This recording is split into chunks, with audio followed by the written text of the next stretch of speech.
All right, we are live. Good afternoon, good morning, good evening, everybody. I am joined today by Mr. Furzel. Haven't seen him in a while. Thank you so much for joining us. Um, so today I have been waiting for this one for a long time. We are watching Die Hard, the action slash Christmas slash all year round slash Bruce Willis, you name it. This has got everything. Um, this is just over 2 hours. We're going to be hitting right into it in just a second. We are about 24 to 25 seconds into the movie for the sync point. It should be where it says a Gordon Company slash Silver Pictures production. Should be on all the copies. I don't know if that logo's ever changed with the distribution rights. So without further ado, everybody get synced up. Mr. Fursler, do you want to do us the countdown? Oh, are you muted? We can't hear you. Are you talking? Okay, he might be muted. Okay, let me go ahead and get the countdown started. We've got those internet gremlins already started. All right, so we're going to Oh, can you hear count me? down. Yes, now we can hear you. All right, there we Fantastic. go. Just a minute at a time. All right, guys, All here we right. go. Okay, go ahead. In 10, 9, 8, 7, 6, 5, 4, 3, 2, 1. Press play. All right, we are a go. Um, First and foremost, this movie is over 30, what is it, about 37 years old now? So I'm not worried about spoilers. I'm guessing everyone has seen it or heard of it, knows the background on it, so we shouldn't be worried about giving away any spoilers. But for any of you first time watchers, give yourselves a like raise your hand, give a shout out. I'm anxious to know who has not seen this before. Um, I had the fortunate experience of seeing this opening weekend in the theater. Um, Sif's sister over there in Discord is saying it's the wife's first time watching. Oh, but Wow. she doesn't care. Okay. Um, how about you, Mr. Furzel? Is this your first time watching? That's a negatory. This is something of a Christmas tradition in my home. Every Christmas Eve, I watch this usually with some malt wine and aged brie and a roaring fireplace. You know what I'm saying? That's a fantastic tradition. Some people watch It's a Wonderful Life on Christmas Eve. Um, this is an even better Christmas movie, although this is really open to discussion, to debate whether it's a Christmas movie or not. It's as old as time. It's a debate as old as time. Mad, first time watching it earlier today. Fantastic. Um, yep, okay, before we get too far into the movie, let's do a shout out. Let's see who is joining us today. Um, and we'll get right into it. All right. Is that Alex Peacock over there? Al Peacock 83. Over there on YouTube, we have Eric, Calbot, Matt Plutonium Shore. Welcome. Um, yeah, Plutonium Shore.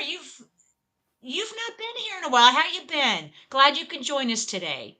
Let's see, Calbot, Johnny Devick, Edward the Black Prince. Oh wow, full house today, guys.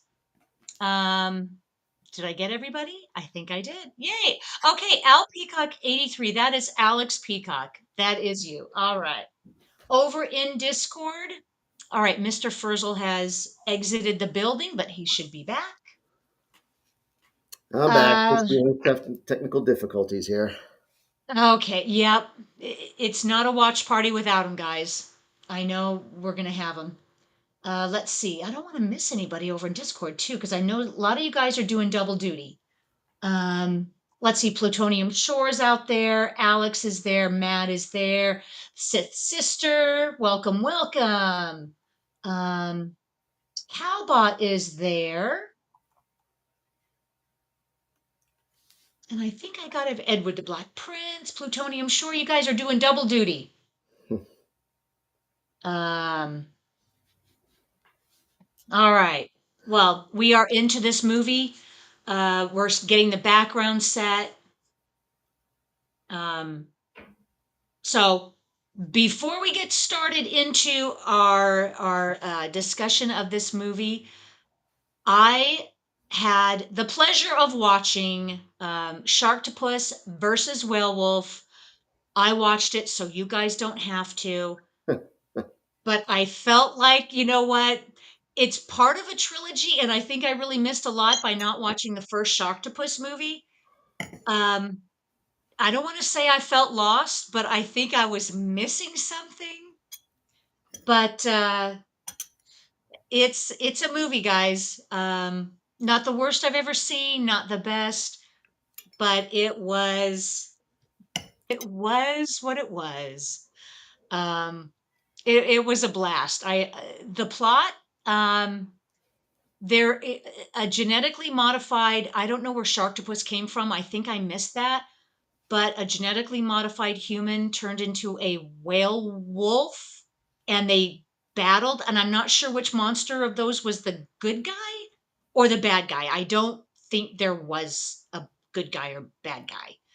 Um, but you've got mad scientists. You've got we had the bionic theme where Jamie Summers or um, Steve Austin would do their run, and you had that music. We had that mad scientists, bad acting, bad plot, bad writing, but it was a good bad movie. Um, but I should watch Sharktopus. Yeah, Johnny Devick. It was not something to remember, but I missed something by not watching the first one where Sharktopus came from. So there you go. But Casper Van Dien, I'll give him some props because he was in a lot of bad movies, and I'll probably revisit another one. All right, now back to Die Hard, guys. Um, what do we got? We got John McClane, we got Argyle coming to LA, and of course, he's coming out to see his wife. By all accounts, he probably left things on a what? I don't know. What Mr. Frizzle, what would you say, like a sour note or their marriage kind of crumbled? Yeah, it's kind of an Um, incomplete note. It's yeah, definitely implied that there was some strife, but neither one really felt the need to address it, and so they're kind of in a hiatus. yeah, taking a break. Yep, They were on a break. So she moves out here, works at Nakatomi.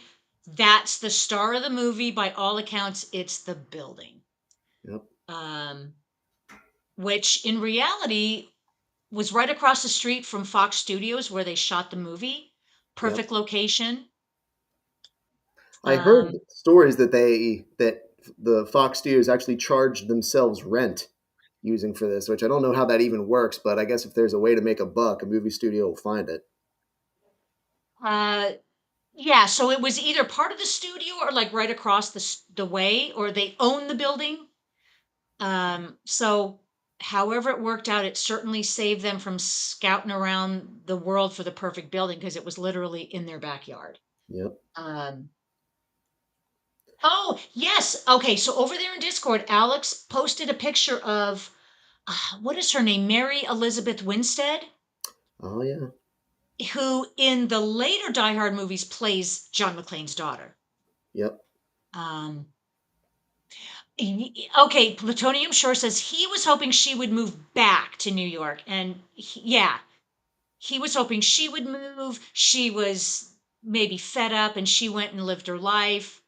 Um, I think the only real background that we have on the state of affairs is when in a future scene she says, "I know exactly what your idea of our marriage was." Mm-hmm. Um, yeah, yeah, directed by John McTiernan. Where what do they say he likes? Moore's. not enough or more is never enough. And he really pushed for the action. And tax evasion, but that's a whole other issue, I think. Well, that's a interesting story. I had not dug that one up. It's he either was arrested or even spent some time in prison, which is why there's a bit of a gap in his filmography because he was unavailable to make any other more movies. And I think that it was it. Chat, maybe correct me. It was either tax evasion or was something along those lines.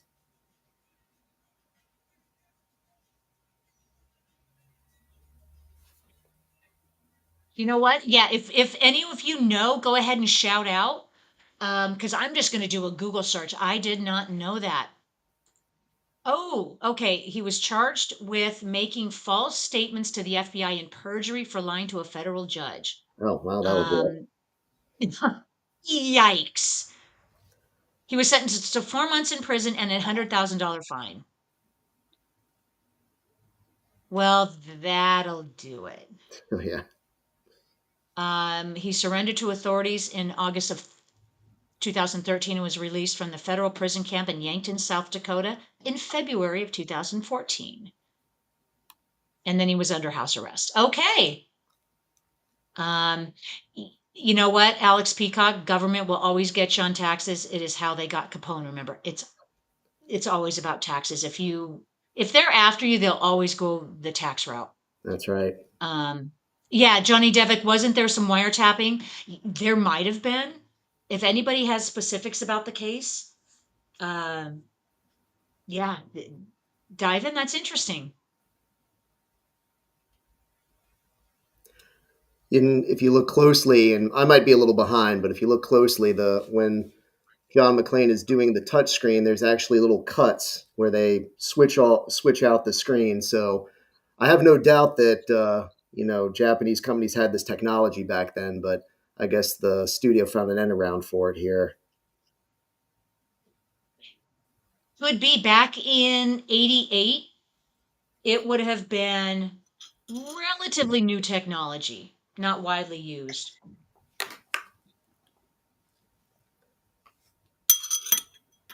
Um,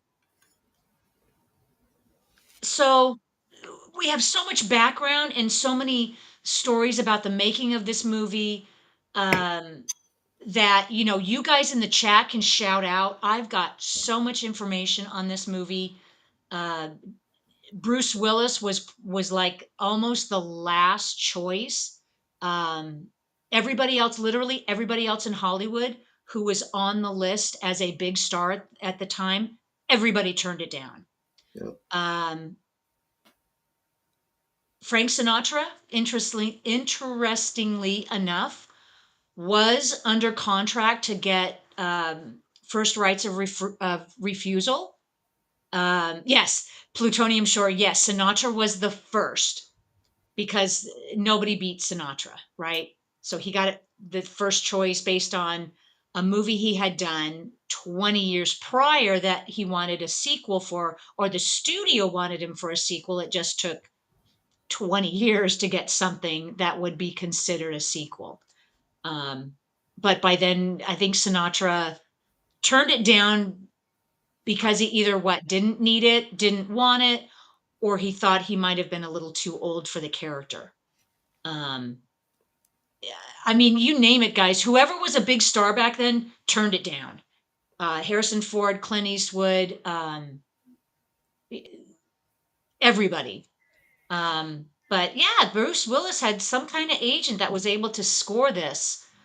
And he got a hefty fee, a $5 million fee for doing this movie. So,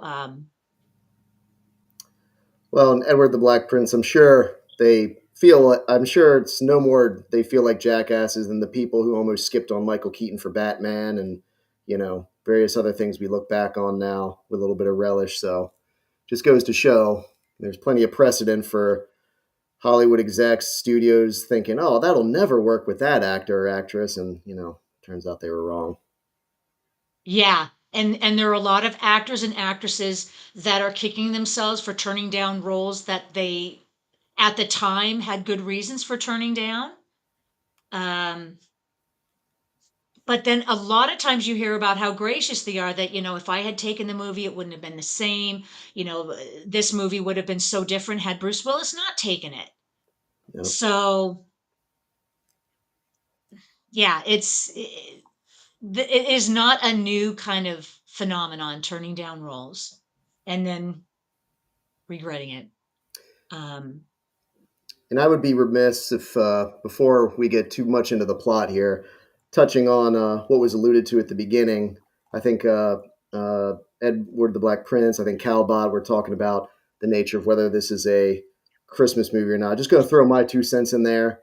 Definitely a Christmas movie. Definitely one of the best. Um, but obviously, yeah, that debate could go on and on. But I'd be remiss if I didn't touch on it myself at least once here. Yeah, I would love to know everybody's opinion. I think I'm along the same lines. It has just become such a tradition around Christmas time to watch this because it is set at Christmas. Um, the whole movie is, I can see both sides, but I've always considered it a Christmas movie, even though it came out in like July of '88. Hmm. Um, and there's little nods here and there to Christmas time. Uh, Christmas hats. They were at a Christmas party. Um, but then again, there are a lot of movies that have elements of Christmas or set at Christmas time that don't necessarily make it. So, Right. however you feel about it, whether it is or is not, um, we're here for the ride, right? Um, so Johnny Devick agrees it's a Christmas movie. Done. Edward the Black Prince, Christmas Eve, Christmas party decorations, music, family ties, etc. Yeah. Um, And I would argue even some of the plot points revolve around either aspects of or tropes of Christmas. So I think that kind of pushes it over the edge a little bit. yeah. Plutonium But Shore, I actually am wearing an ugly Christmas sweater featuring Hans Gruber falling off of Nakatomi Tower. So that oh, doesn't okay, sink so in we over can the see book. the top of it. It's not Christmas. It's not, Oh, gotcha. That you have got yeah, it us started off on ugly Christmas sweaters. So we are officially into the Christmas season, guys. So next week, wear your ugly Christmas sweaters. Send us pictures. Post them in the Discord, and we'll have a great time. Um, so this is Holly and John's major disagreement argument. I think they're trying to play nice, but it's tough. yeah. And I do like this. And I do like okay. that. I do like that John here is taking an opportunity to touch on something that is he feels is important. But the more it goes on, you can tell that this is really not something we should have been fighting about in the first place. But I like that. I like that John, our main character, our action hero, doesn't have to be right about everything. He sometimes makes mistakes and starts fights where he really shouldn't be. So I like the fact that we're starting him off with some character foibles. It makes it more interesting then when he actually has to then step up and become the hero here. Yeah, that's a good point because he is shown as just a regular guy. Yep. And this is one of the main, if not the first, one of the main ones that have pushed forward the ordinary action hero kind of trope. Yep. Of course, it also hints at some of his prior action, that gnarly shoulder scar he's got.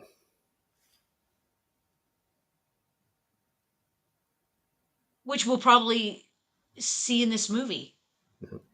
right? Because he wears the tank top for most of it. Oh Well, yeah. for all of it. So we are introduced to all of the bad guys except, oh, we've just seen a couple of them at this point. You're right, Of Plutonium course. Shore. There is no ambulance in that truck. It's kind of a plot hole they bring up later. Yeah. You're not going to spot the ambulance because even the production crew, obviously, there's no ambulance. Um, and you guys may or may not know that they were what? Working out the script even as they were filming.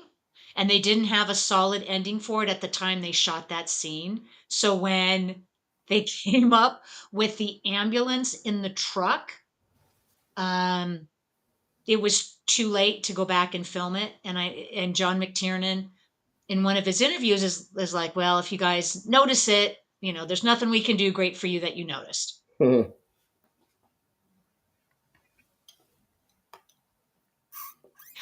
Oh, Matt. Okay. Matt says it's an inflatable ambulance. There you go. That would work. Um, so yes, who was it that said, I think it was Mad Matt that mentioned Argyle is one of the unsung heroes. He truly is, because he is now stuck in the parking garage. Um, and he's just going to wait it out.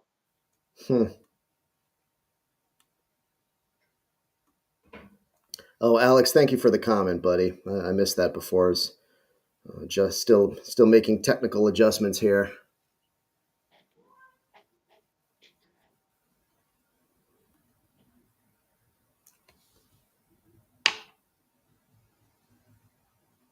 Alan Rickman is one of the most sophisticated, suave, cool bad guys of all time. Yep. All the more impressive when you realize this was his first official film role. And yeah, he had done a lot of what? He's a Shakespearean trained actor.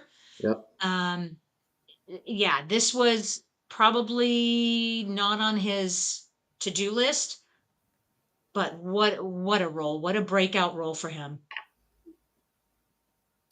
By the way, Chad, has anybody actually tried the squishing your toes thing on the carpet? I tried that in the past because I'm not I don't like flying myself very much, but I don't think that it does the trick as much as the guy in the movie promised.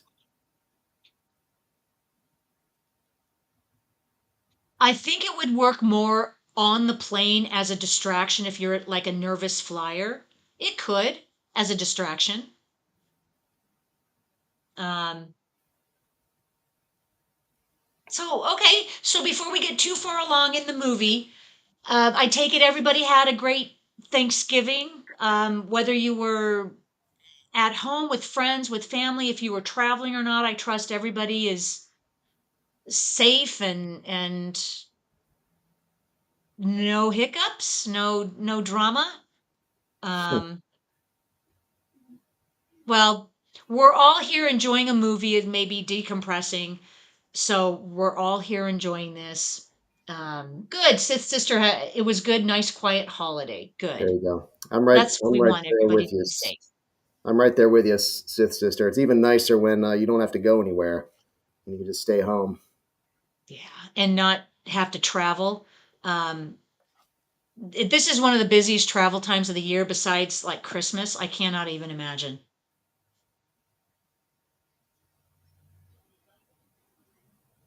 Alexander Goodenough. Is that how you pronounce his name? Goodenough. Goodenough.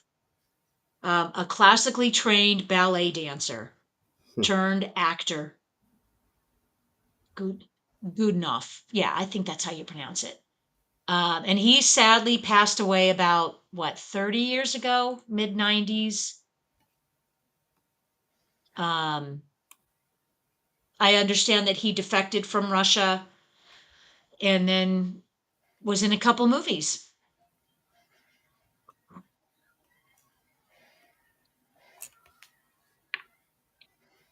To do a quick check, I think I might be a little bit behind. Have we have the bad guys finally made their appearance?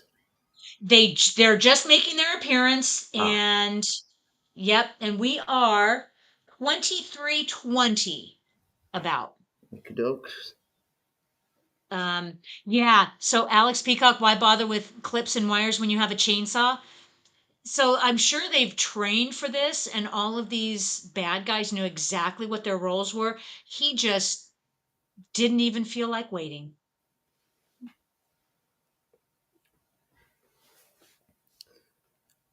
Correct me if I'm wrong. Is one of the terrorists the big dude with the ponytail? Isn't he also um, Vigo in Ghostbusters 2?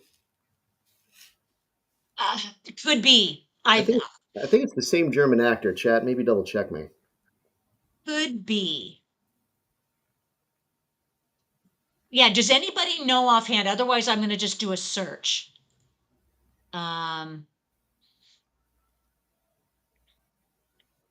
so one of the bad guys, Dennis Hayden, the clerk at the front desk, he is almost the spitting image of Huey Lewis.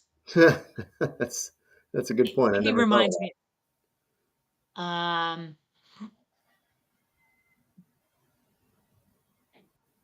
yeah, Alex, if you want to do an IMDb check, but he does look like Eric. Yeah, he does look like the same guy. Oh, look at that Sith sister over there. Got his tree up. Here we go. Way to go. Plays James. James is his name. Interesting. Plays James in Die Hard. Yeah. Oh, Edward the Black Prince. Yes, it is him. He checked. Nice. Oh, there we go. Thanks, Alex and Plutonium. Sure, Wilhelm von Homburg. It doesn't get much more German than that. Most definitely. Um, yeah, and this is, for the most part, this is what a stellar cast, all-star cast. Um, a lot of heavy hitters. Yeah.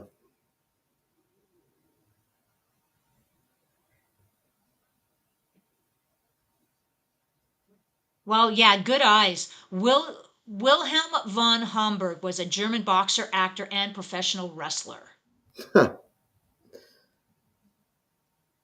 Died in 2004.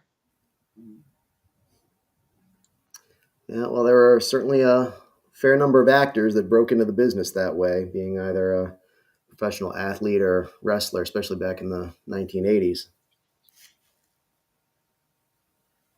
Oh, Alex Peacock, I like that idea. Ghostbusters We've 2. already done Ghostbusters 2. Um, I'm not opposed to repeating movies. Um,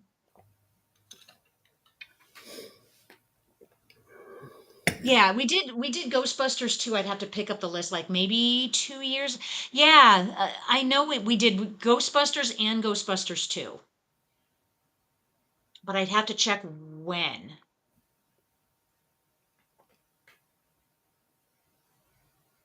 Nice suit. Yeah, who else can basically recite this movie? I have three myself. Two myself. Um, It's been a while since I bought a suit. I spent a couple $100 on a new suit piece kind of put together. Nothing tailored, of course, but I imagine Tom Ford is probably like putting down a down payment on a house, probably. pretty much. So these are obviously well funded. Um, what you don't want to call them terrorists, but they're kind of alluded to be terrorists in this movie, but they're just thugs. You want to call them bad guys, thugs. Um, well funded. And I guess that kind of leads into why like these kind of high profile heists would never really happen, because if a group of guys was this well financed that they probably got a couple $1 million backing already, they would just say, well, why risk our lives to get a few million more? Let's just keep the money we've got and go from there. Well, then you realize just what the stakes are in this robbery. Um, That's yeah. In their line of business, it would be worth stealing, I guess.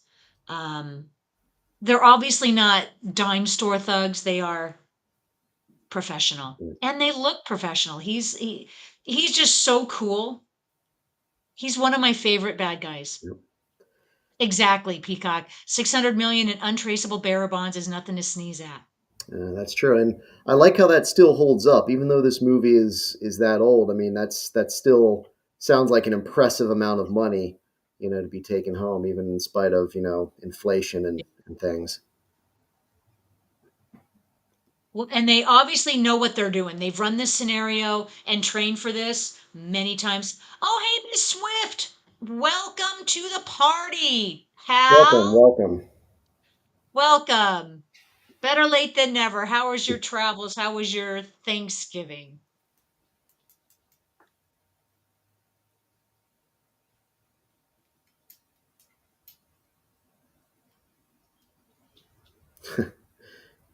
You're right, Johnny Devick. You could pay off a 640. lot of rent, pay off probably a few homes Mm-hmm. with that much money, at least before property taxes came in. With $640 million, you could go somewhere and not even have to worry about it. Yeah. Oh. Or if you win the lottery, I think several times the lottery has been just at $1 billion. And even half of that, if you get that in cash, ugh, I could not even imagine that much money.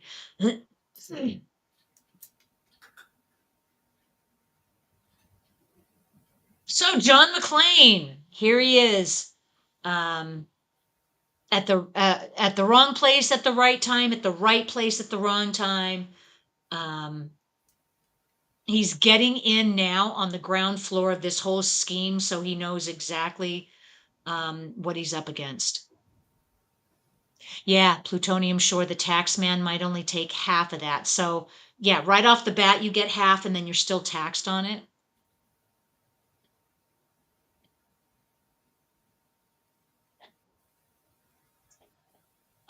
Okay, Swift, Thanksgiving was God, like bad or good? What do you guys think? GAAP, is that like,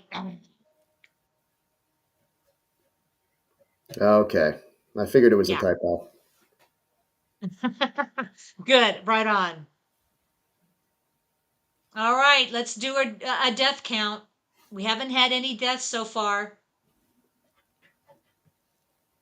That was a solid shot. Yep.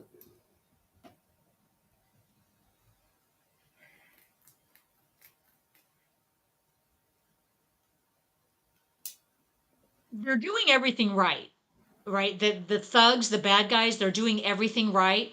John McClane is just a thorn in their side. Yep. Had he not been there, I think this would have gone off flawlessly and everything would have fallen into place for them. Yep. And that would have been a very boring movie. Yeah. And I'm glad that they did make that clear, because when you go back and look at some other classic action films like Raiders of the Lost Ark, for example, you find that at least Mhm. in that film, like Indy is pretty much a zero sum, whether he's in the film, whether he's not. I mean, what happens to the bad guys at the end is still pretty much the same, which is kind of tragic because of how many indie fans there are and fans of those old action serials and stuff. So to see a great movie character like that just kind of just put to the wayside is just kind of unfortunate. But here, yes, I would agree. I mean, John definitely makes a difference. Yeah. It would have been a totally different movie without his character. It would have ended different. Um,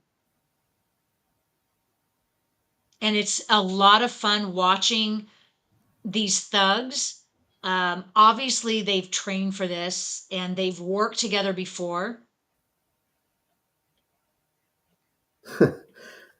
Yeah, you're right, Calbot. Fly in the ointment, monkey in the wrench, pain in the ass.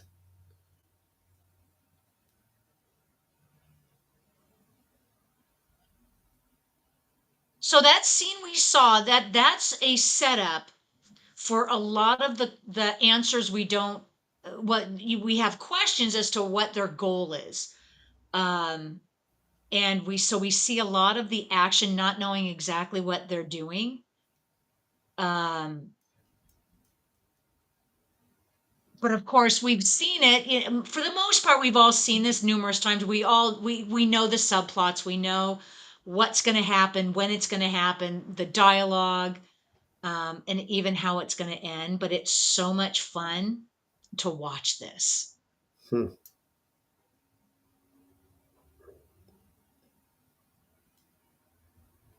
because you'd be dead too. Yeah. And again, like the other thing that makes this movie just kind of timeless is it's not brought down because of anachronistic technology or anything like that. I mean, pretty much everything that happens in here is kind of like what you'd think a person would do to try and stop something like this, and then it just kind of goes from one step to the next, gets a little bit more extreme. But you can watch this now, and I mean, you may see that phone he pulls out of his briefcase and be like, "Oh, well, that's kind of old fashioned," but still the same basic premise, even if this was set, nowadays, pretty much be rolling out the same way. That's a good point. If this was set in today's world, it would still work. It might have a lot more CGI, but the the chain of events would pretty much be the same. Yep. And it helps that this is set on Christmas Eve with a Christmas party, which makes it so there's not a whole lot of people around. Um, and you kind of get the feeling, yeah, that the building is not completed, so there wouldn't be floors and floors of people there. Edward the Black Prince, I think you're right. The second one, I think people look more favorably on the sequel in the years since it's come out. I remember when it did come out, it was viewed very much as a disappointment compared to the first, and obviously not as claustrophobic when you've got a huge like major airport to deal with. But I would still agree. I think the tight setting, keeping us in one place that's kind of isolated and has limited options, I think makes for a more endearing film. Yeah, exactly. Um, yeah, the Edward the Black Prince, yeah, it offers that isolated, closed off environment. Uh, and then what, the second Die Hard 2 takes place, I think, a year after this takes place at Christmas time too. So that again would that could be considered a Christmas movie as well. Um, but it's a bit more formulaic, right? It takes place at an airport with the airplanes, but it's still the same concept. John McClane is there and saves the day.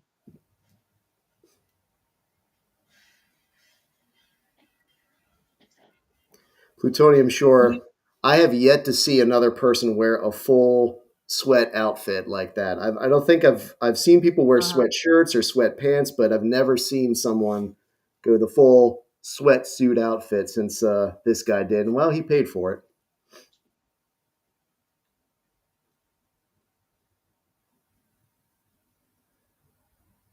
so it kind of makes you wonder why he is stuck with the sweats. Is it because of what his job is in the building that he had to do? Because Hmm. everyone else is dressed, pretty nicely. Okay. Mad Matt posted a picture of Hans and Franz from Saturday Night Live. Um, definitely.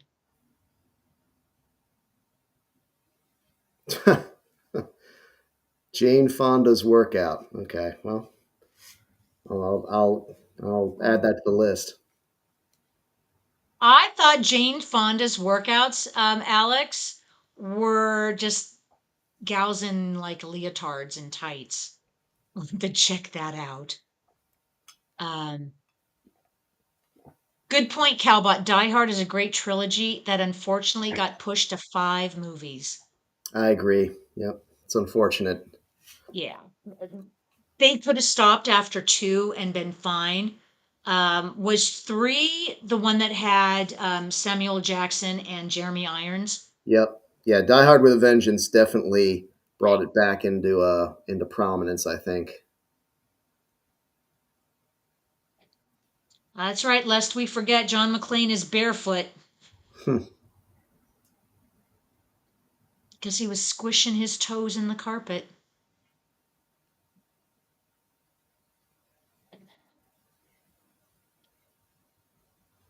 For a police officer, he has an uncommonly developed knowledge of elevator mechanics here too. I mean, though I don't think nowadays, I don't think you could stop an elevator without the alarm going off.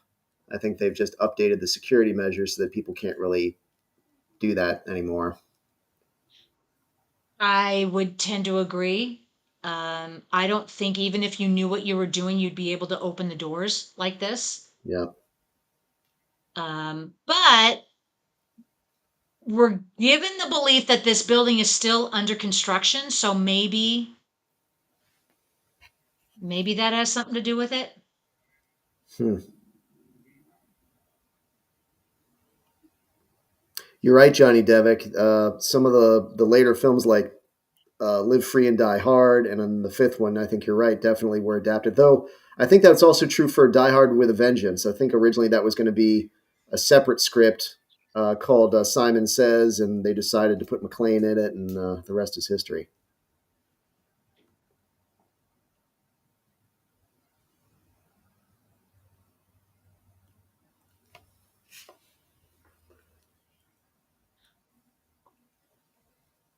I must have missed the fifth one. Did the fifth one come out recently?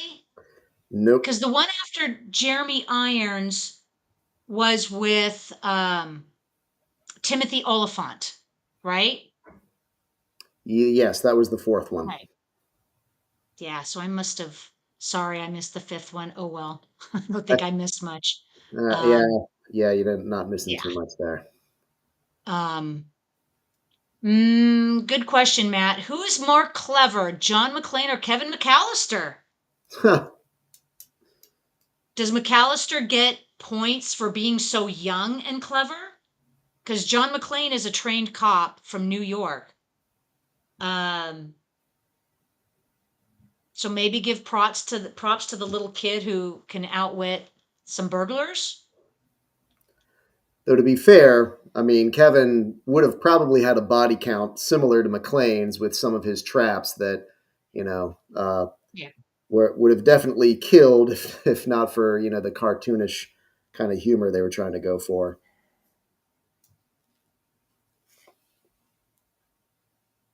John McClane and Kevin McAllister team up. There you go. The little touch here, I like the little touch about him writing on his arm. So it gives you also the idea that he's just a regular guy keeping track of the facts, writing things on his arm because he is a cop. Um,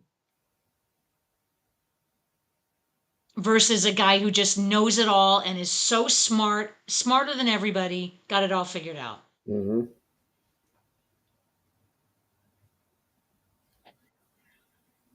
Edward the Black Prince has the complete collection Steelbook Blu-ray, but I have never put the fourth and fifth in. Yeah,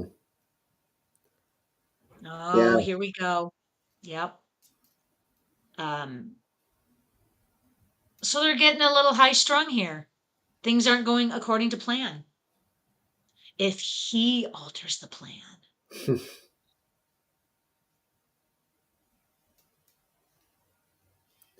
yeah, Edward. I bought a similar collection shortly after the fourth film came out, so I had one through four. Four, I think, still has some merit here and there, but yeah, I didn't even bother purchasing the fifth one after that. I did go see it in theaters, much to my chagrin, but never bought it. Um, yeah, and yeah, the last one it did come out in 2013. Good Yeah. Day to Die Hard was 2013, Calbot. Um, and Mary Elizabeth Winstead was in that one. She was also in the fourth. Yep. Um, and I don't think there is any point now bringing them making a sixth one. Yep. I heard some stories that they were going to try and do a prequel. They were going to try and do a prequel called a Die Hard Year One that was going to be based off of a graphic novel. I think that was supposed to be Hmm, McClane's first year as a police officer. So that would have taken place back in the '70s. But as far as I can tell, it's still in production hell. I don't think they've made any developments on it yet.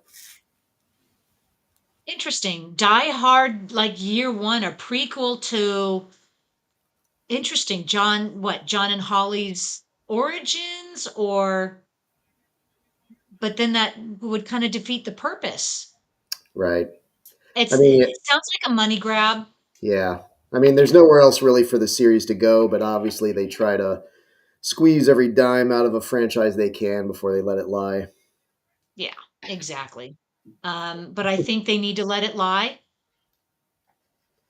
Um, Alex Peacock, is it just me, or are these dispatchers piss poor at their job? I agree. Um, it's, you know what? It's from my background in law enforcement, it's because he's using a different channel than he should. It's not a regular 911 channel. Um, so yeah, it's a big violation if you are on like cop radio frequencies like that.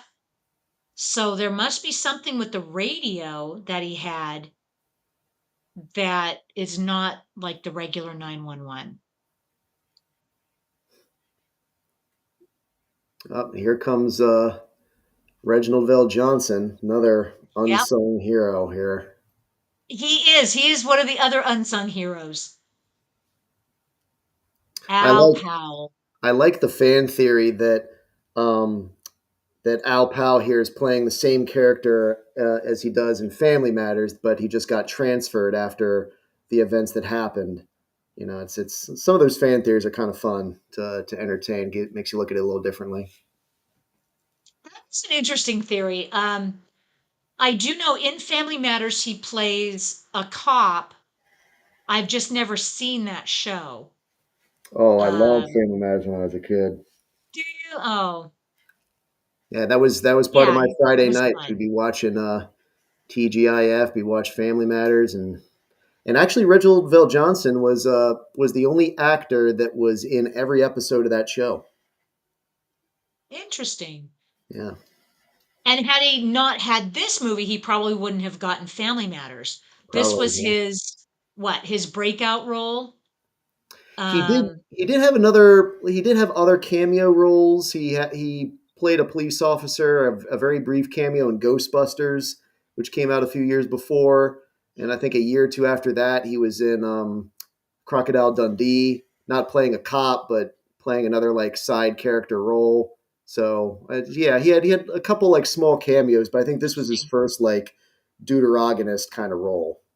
Right. And it kind of made him a star.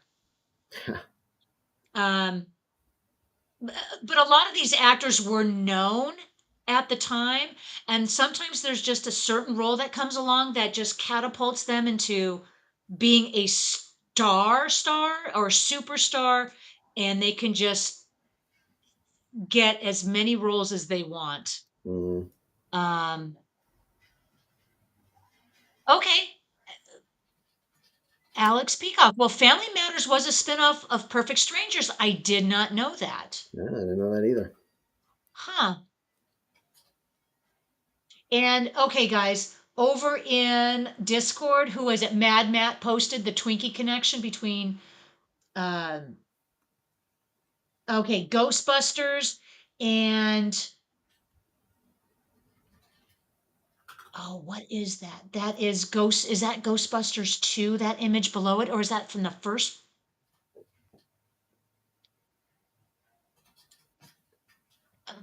That is a interesting image. I know that image. Well, let's do that. All right, I almost clicked out of Discord. There you go, All Calbot. right, guys. Chaos is ensuing. Oh, it's from Bill and Ted. That's right. He played Genghis Khan.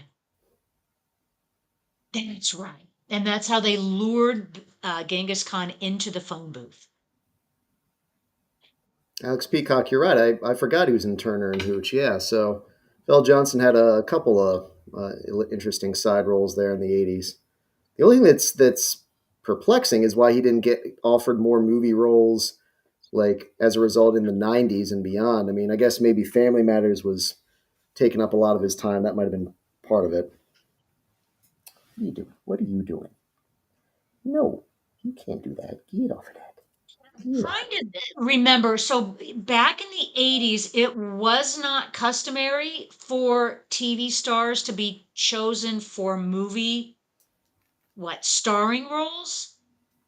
Um, of course, there are exceptions. This one is a big exception. Bruce Willis was in Moonlighting at the time, I believe. Moonlighting was 80s to maybe be. I would have to double check my facts because I think it was early 80s to late 80s, 85 to 89. Um, but I think it was just a matter of they needed someone for top billing in this movie and everybody else refused.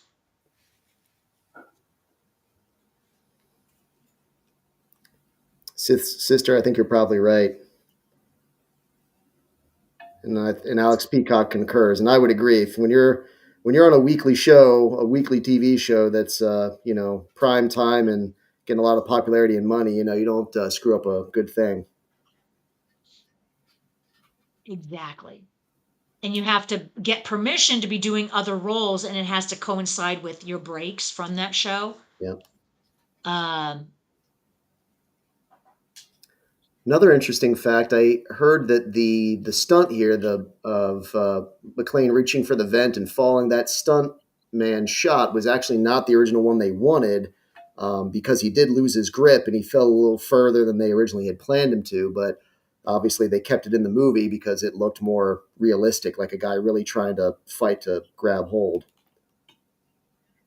I had heard that, but luckily he wasn't injured. Yeah, yeah. I really do hope that the Academy does start recognizing more stunt people's work with their Yeah. own award category in the future. I think that's only fair.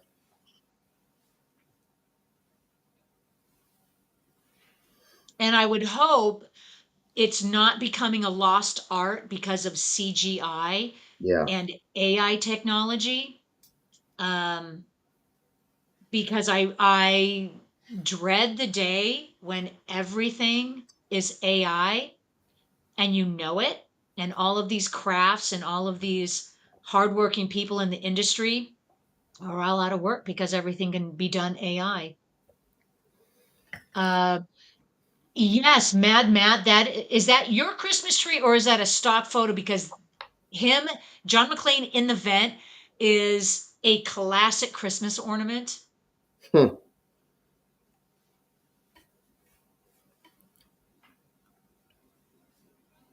Well, John McClane, I would say, is getting very lucky with the topography of this building that he can get to where he needs to go without being seen pretty much. Yes, Alex. Well, just be happy that you can't AI farming or AI food service. Hmm. Not yet. Not yet.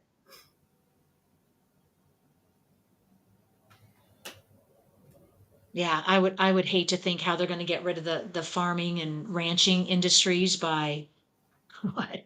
You can't. Even if you try genetically altering foods and lab creating it, it's not going to take away our food supply. Well, never say never, I guess. Yeah, Alex Peacock, they will probably have robot tractors. They do. They have satellite driven tractors now, uh, Wi Fi driven lawnmowers that take the human element out of it.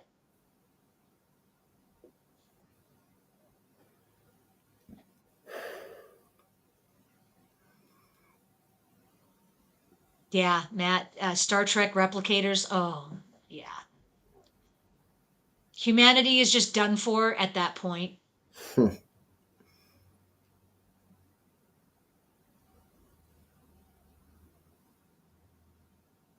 So up until this point, there hasn't been an officer on site because all the communication has been cut from the building. That was one of the first things that these thugs did, which is the smart move. Yep. Um, Without eyes on, everything is normal. Yep. So Al Powell is the unsung hero.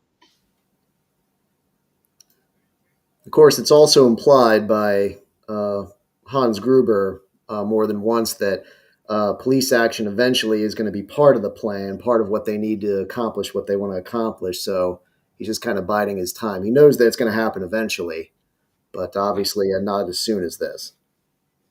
It's Right. And part he of, actually needs it to happen. yep. I like that little effect too of McLean having to throw the chair against the window to try and break it because those office windows are designed to be that thick so that they're not easily broken. People can't easily like push themselves out or anything like that. It's another safety precaution. Exactly. It should not be uh, glass that is easily broken when you're on a skyscraper. Yes, Alex Peacock. The movie really kicks it into gear in a few minutes, in a few moments. Absolutely. Al Powell and his arrival is what really kicks it up. Had he not shown up and had John McClane not been there, what would have been Hans Gruber's plan to get law enforcement there? That's a good question.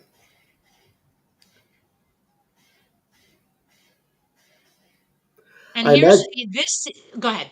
Oh, I imagine that he or one of his men would have gone onto the radio officially and notified the police to say, "Hey, we've taken over this building. We're in control. Please send somebody to negotiate." Blah blah blah blah. So they might have just called the police themselves at that point.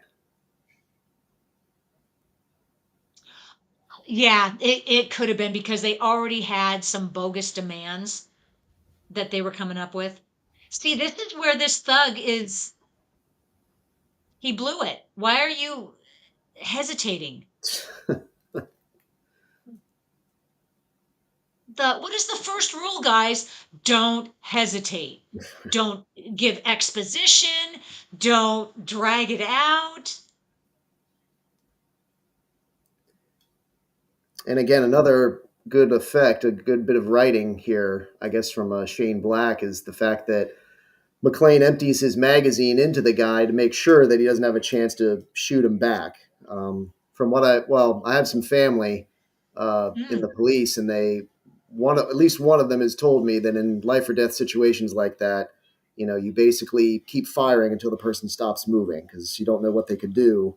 You don't know how they could like fight back if they're still given that chance. yeah. Um, my days in law enforcement, that's what you're trained to do. You're not trained to shoot once and Okay. stop. Um, you're trained to stop the attack, stop whatever. Um, yeah, that was back in my younger days. Alex Peacock, what if Takagi was cooperative? Would they have let him live? No. I think it was just a ruse. Um, that it would have made it easier for them to get where they eventually got to if he had the codes. But they would have had to been smart enough to know Takagi did not have the codes. So it was probably just a show of power. Because yeah, they took out Takagi, and then all that's left are the employees, so they're easier to control.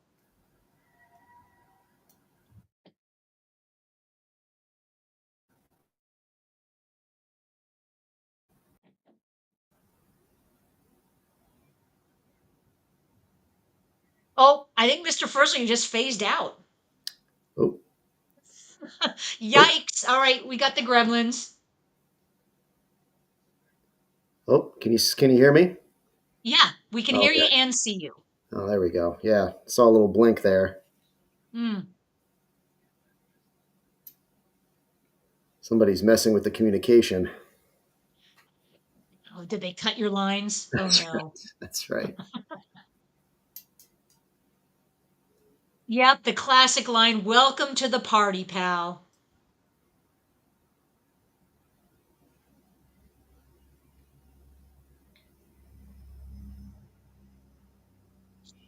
So this is not um this is the first time that he's Hans and John are talking, but they've already known about John McClane's existence. He was messing with everybody and he's killed what, 5 thugs so far? Let's see. Anybody on a kill count? One, two. Hmm. Maybe three, 3 or 4. And did anybody do a head count of the thugs as they showed up? Do we know how many total? I'm thinking like 10.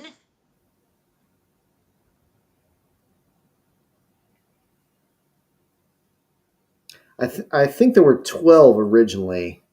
I think Powell mentions that number a little bit later. Um, yeah, there you go. Alex Peacock, John 3, Hans 1.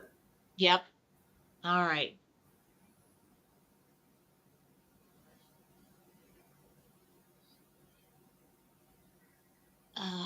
Let's see. 12 main criminals slash henchmen. Although, if you want to be broader, how many bad guys are in this movie, you have to also add the television reporter coming up, Yep. who also shows up in the sequel.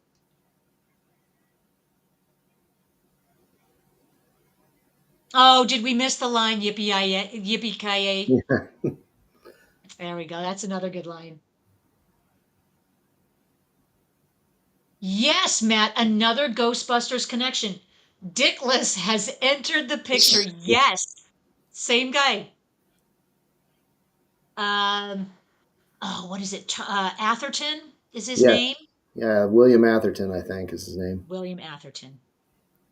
And, well, there's also, God, I can't remember her name. The woman who, the reporter, Gail Wallens, is also uh, known for being in the Lethal Weapon movies, actually, as the psychologist. But Yes. Oh, in the first Lethal Weapon one. yeah, but I'm mixing up my directors. That's not John McTiernan. Lethal Weapon is Richard Donner, I believe. Yes, thank you. Right? God, I don't know why I was blanking on that. Because there are so many heavy hitter directors like that.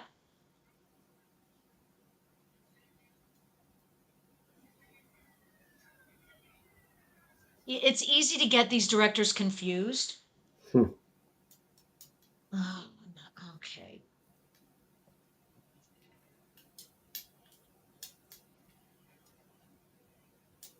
Yes. Okay. Thank you, Matt. Okay. William Atherton was in Real Genius. Oh yeah, that's true.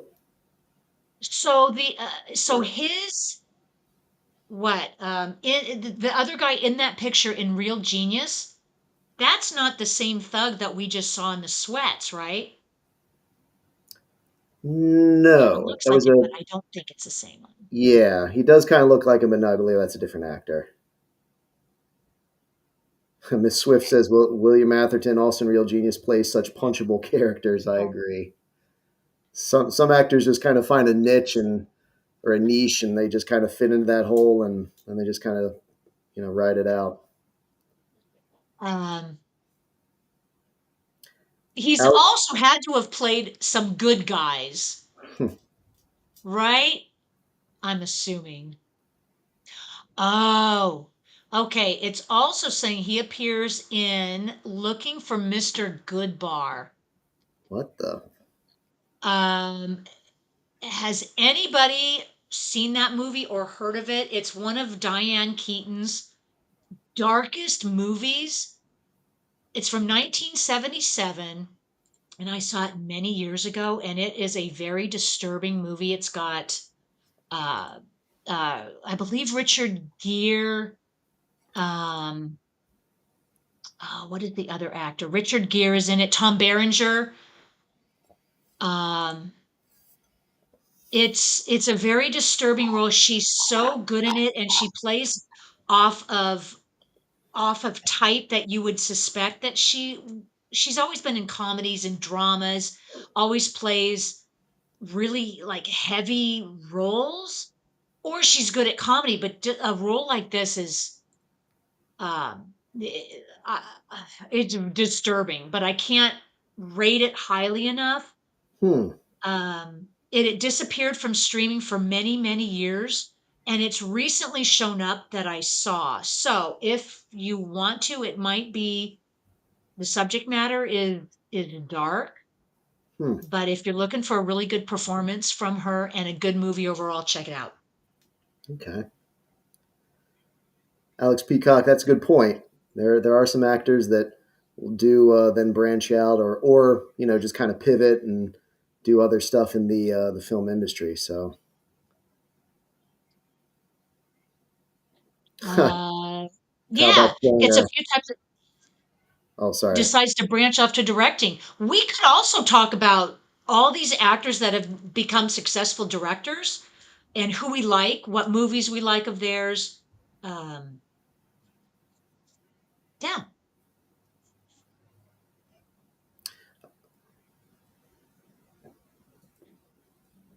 I like that Calbot included that GIF from Breakfast Club, showing the actor who's the deputy chief in this movie. He was the principal in that movie. His name escapes me. Yeah. Yeah, Matt posted a GIF under that one. It's Paul Gleason. Oh, there we go. Yep. Paul Gleason. He's also played some rather punchable roles, hasn't he? Some punchable Yeah, characters. yeah. Wonder if Yeah, he's Paul any Gleason relation to. passed away too. Wonder if he's any relation to Jackie Gleason. Um, hmm. Well, we could do a quick search if anybody knows offhand.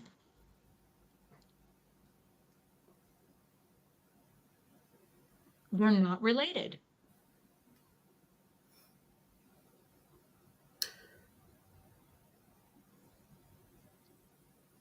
Alex Peacock, I remember him from Ewok's Battle for Endor. Boy, that's some memory. I was gonna watch those. I was gonna watch those Ewoks movies because I'd always had a closer connection with Return of the Jedi than the earlier two films. So I was gonna watch those over the summer, and I just never could bring myself to sit down and work my way through them. I hear they're tonally very inconsistent, to say the least. Good luck sitting through them. Maybe, maybe you could. Yeah, I've got Disney Plus. I could watch them, but just like I said, I could just never bring myself to be like, man, I really want to see that Ewoks movie. I just never got in that frame of mind. And you might have wanted to see it, but you have to be in a space where I really want to see it. I'm Yeah. going to see it tonight. I'm making some time and I'm going to see it. We're circling back to Argyle, and he's been there a while, obviously, but he's having a blast. So he's not too concerned until he figures out what kind of uh what the shit's hitting the fan all around him. Hmm.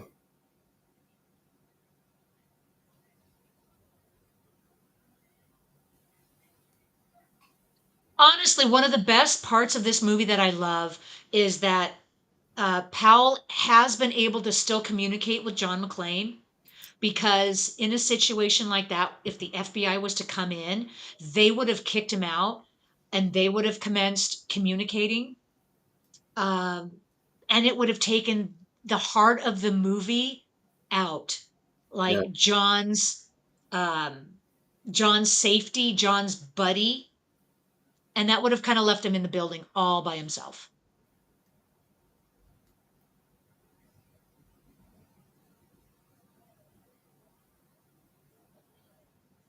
Okay, here we go, Mad Matt. Ewoks battle Sharktopus. I'm down for that.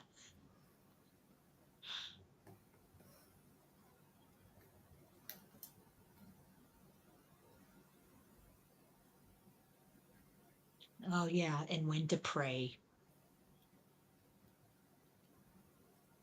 Everybody knows the FBI are what? In a movie, in a crime scene, they're usually the dumbasses, right? Yeah. And really, at this point, the thugs, the bad guys, the terrorists, whatever you want to call them, are pretty darn smart. Yeah. Well, and I think it goes to what you were saying before, Sharon, about how we have a connection between John and Al here, a human connection, whereas when the FBI comes in, they try to approach everything very sterilely, very like professionally, looking at it in terms of numbers, and they're almost equated to be like part of the bad guys when they kind of inadvertently turn on John, later in the film. So Right. And they are playing right into Hans Gruber's plans. yeah. They're part of his playbook. Yes, Alex Peacock, inept, at least in this. Yes, exactly. I forget who it was before who mentioned capitalizing on the Twinkies thing, but I'm surprised that Mars didn't get in on the Crunch Bar thing that this guy's going for here, because this was also not scripted. I don't think any of these candy bars paid for their product placement either. I think this was completely just random and a more adding a more realistic flair. Yep. Well, of course, by the I same think token, I'm sure the Mars company wouldn't want to say like, "Hey, if you're a terrorist, eat a Crunch Bar." They're probably not going to want to oh, associate themselves with that either. I think what's interesting is at the time that they were making this movie, it was like a chaotic filming schedule. They only had a couple months. They had one night to film this helicopter scene coming up. Um, they did the best they could with, I think, the expectation that it was all going to go completely wrong and sideways. And I don't think they were expecting it to do as well as it did. Um, but they sure as heck had a lot of fun filming it. Oh, there's Theo. So he's the guy working the safe. Everybody else waiting for the FBI, the inevitable approach of the FBI.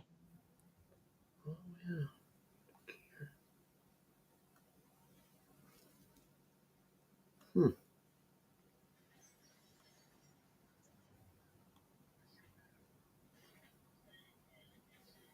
Yeah, Miss Swift, the cops or the feds are only as useless as the plot needs them to be. Their skill is dependent on if they are the protagonist or antagonist. That's a really good point.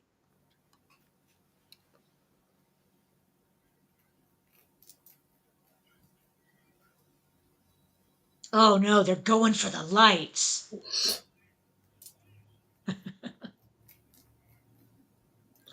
But it's interesting too, Uh, Sharon. You mentioned how well trained the thieves are in this, and then they juxtapose it with the SWAT members who are following a plan, but like the guy's like hurting himself on the thorns, and just kind of they're definitely trying to portray them as being like more of a hindrance than a help in this case.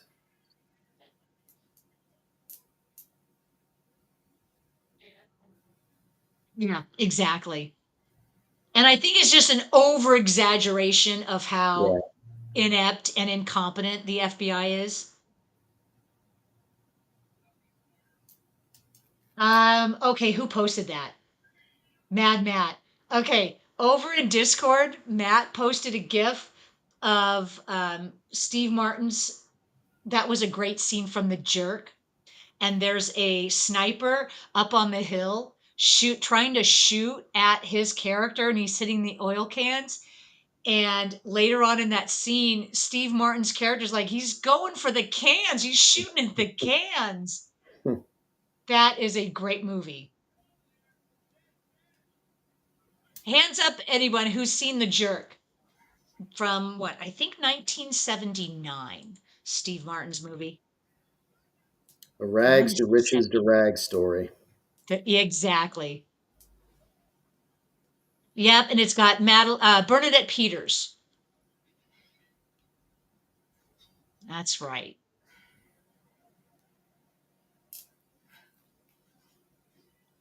Yeah, maybe we'll do a watch party of that. That's a lot of fun. I don't even know. I would have to search back. Have we done Steve Martin movies before? Yeah, we did Planes, Trains, and Automobiles. Yeah.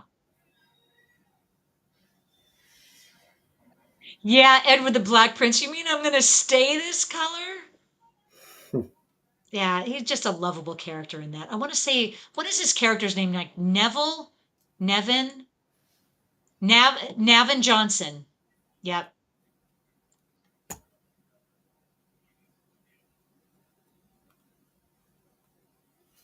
Oh, I love that. Oh my God, the quarterback is toast. And what's the line coming up? Oh, we're going to need some more FBI guys.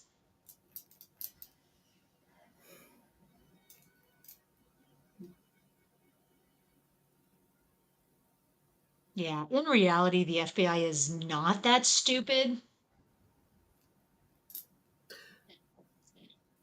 But I think that the other connection this has with the Lethal Weapon is that musical flourish, that kind of like da, da, da, da, da, da. I mean that definitely sounds like something they used in Lethal Weapon too. I don't know if the composer, I don't know if he's the same person that worked on this one. Let's see. Huh. For Die Hard.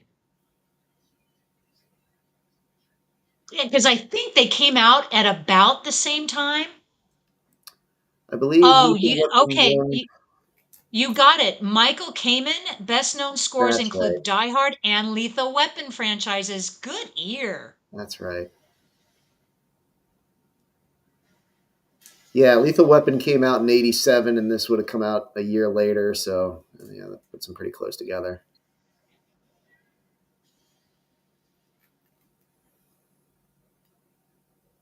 Question for the chat, and I don't expect anyone to be an explosives expert, but what is the reason that John puts the computer monitor on top of the C4 and then wraps it to the chair? Is that just to keep the C4 on the chair, or is that to It's to give it help? weight, Okay, I think, and to secure it. or maybe to like activate the detonator when it hits or something. I mean, I always kind of wondered why he put that monitor on there.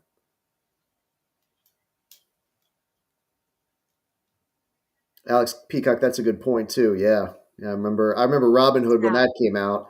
I was pretty young at that point, but I remember how much attention that movie was getting. Even as a little kid, I was like, oh wow, yeah, this movie's being talked about a lot.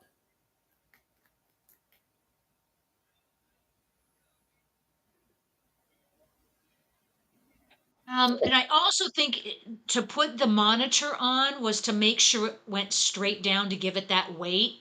Otherwise, it would be light enough that it might be bouncing off the walls and not gone True. straight down. Yeah, maybe Johnny Devick says maybe he doesn't like PCs. Yeah, And yes, Calbot, those monitors sucked. suck. But back then we had the cathode ray, the big monitors. Everything was big. Man,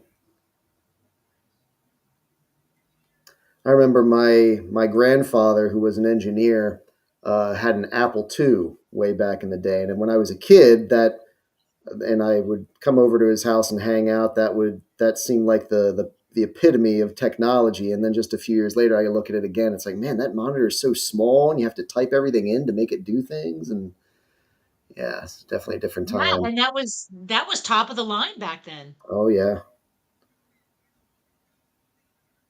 Oh, this is great. He's insulting the FBI.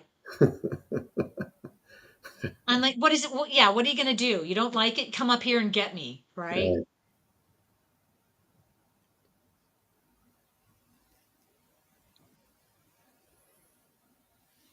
But I see the FBI's point that up until they know who John McClane is, they don't know who they're talking to. So I see their point.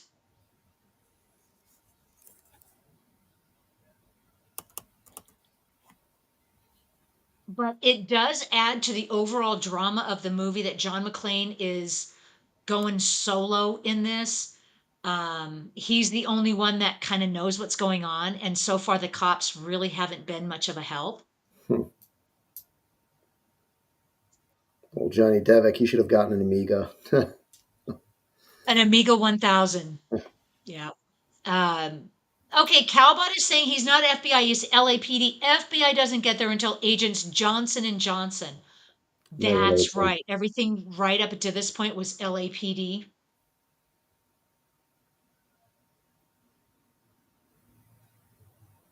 Thank you, Matt, over there in Discord. Mary Ellen Trainer. She was in Goonies? That's right. Didn't she play one of the moms in Goonies? Ghostbusters 2, Scrooged, etc. And I think she also passed away. I think early 2000.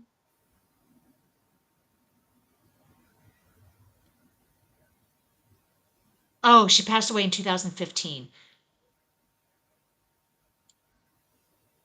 Oh, yeah, she was a what, a continuously working actress.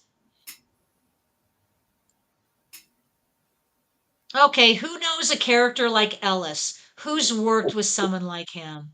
Hmm.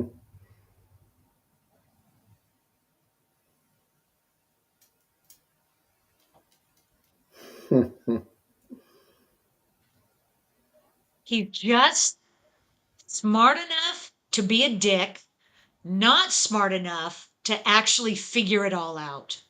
Yeah. Yes, Alex Peacock, the co-kid is about to get it. Yep. Yep. But every business has got someone like that. He probably is really good at what he does. But as a personality, his charisma runs very thin. Yeah.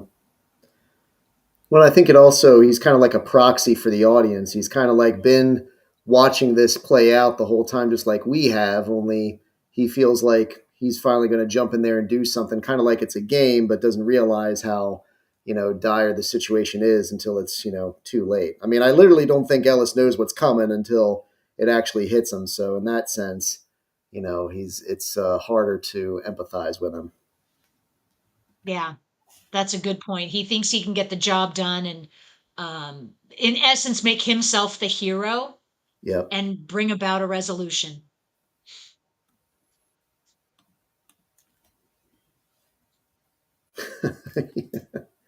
Yeah, Miss Ooh. Swift, you'd think that someone like John McClane would become kind of a Scrooge after all these, you know, exploits that have to happen on Christmas.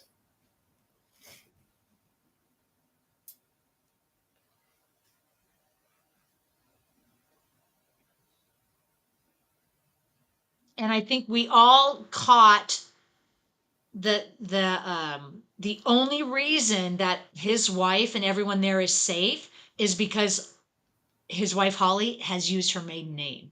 Hmm. Obviously, if she had her name on the door at this point, it would have been game over.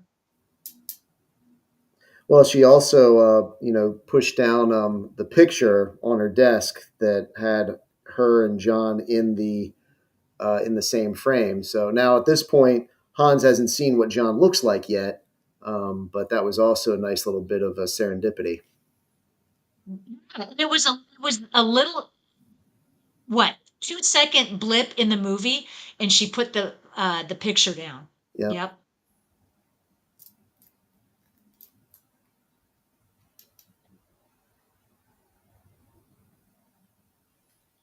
Oh, so you know something's up when you've got a bad guy serving you a soda. You're not buddy buddy. But Ellis is acting like, yeah, yeah, give me a soda.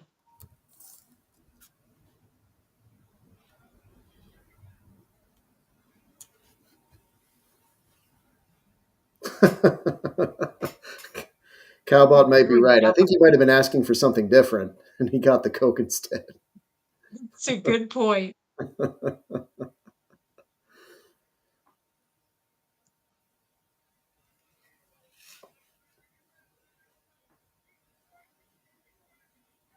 I imagine Ellis is pretty far up in this corporation.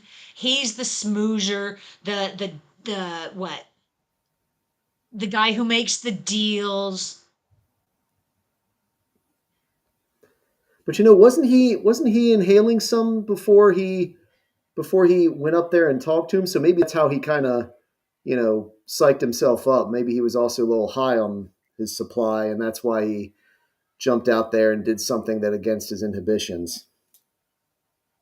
Yep.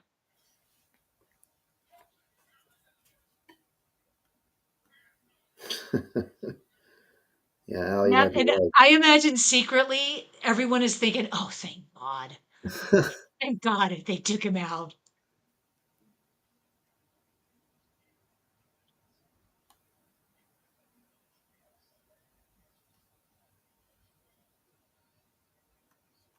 So the detonators that Hans is looking for are in the backpack that that was the what he pushed out through the elevator, right? So there's no more detonators, right? I think so.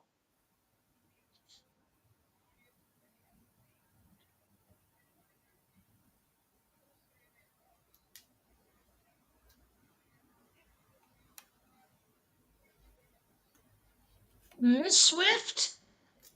That's is that the same actor? And who is that? I know his name. Um, That's one upon. yeah, does his name escapes me. I'm Oh, like, he's not Hart. even Miss Swift says Hart Bachner. there we That go. sounds about right. Hart Bachner. Yeah, why does that name sound familiar?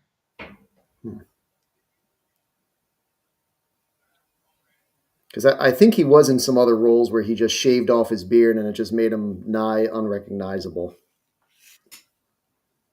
Could be because he doesn't. He's not memorable from other movies. They say he was in Supergirl. Hmm. I bet he I regrets that. know. There you go. Huh. Well, it looks like he's been in a lot of things.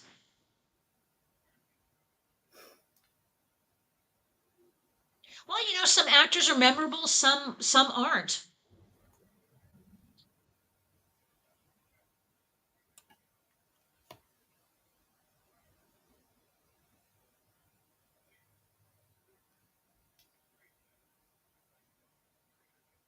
This is the main crux of the movie. This is where he explains what his motivation is. Hmm.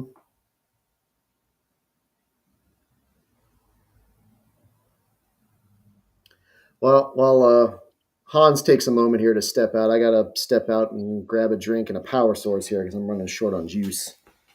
Be back in just a Sure. moment. Um, so this was the move that Hans Gruber needed to do to the LAPD to bring in the FBI, right? Those demands, but you would also think because of the nature of this hostage situation that the FBI would have been on their way already. Um, but they wouldn't necessarily need to take jurisdiction over it. Edward the Black Prince, I'm gonna have to go, guys. If I'm not back, I'll see you all next week. Well, we'll see you next week, or we'll see you the week after, or we'll see you when you come back during this movie. We have about 43 more minutes, so we'll see you later.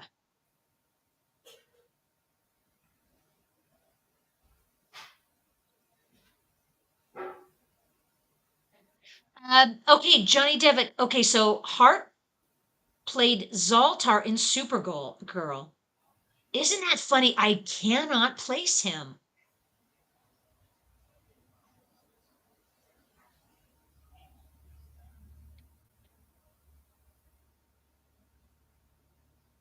Oh, this is fascinating.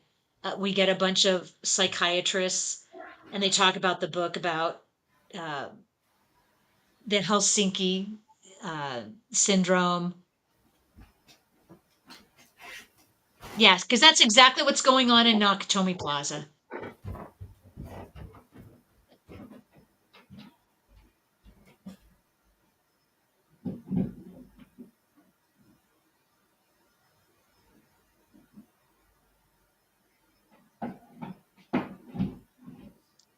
We don't even have the FBI on site yet.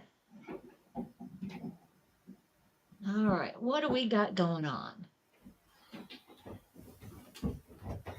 Is that I was trying to place that picture of Hart Brockner that you put, Miss Swift. Is that from Supergirl?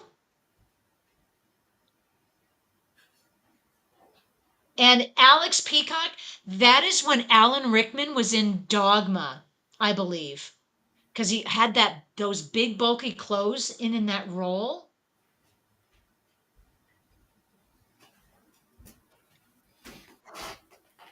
Yeah, Alan Rickman. May he rest in peace. Yes. All right, Alan Rickman. I mean, what hasn't he been in? Just about everything.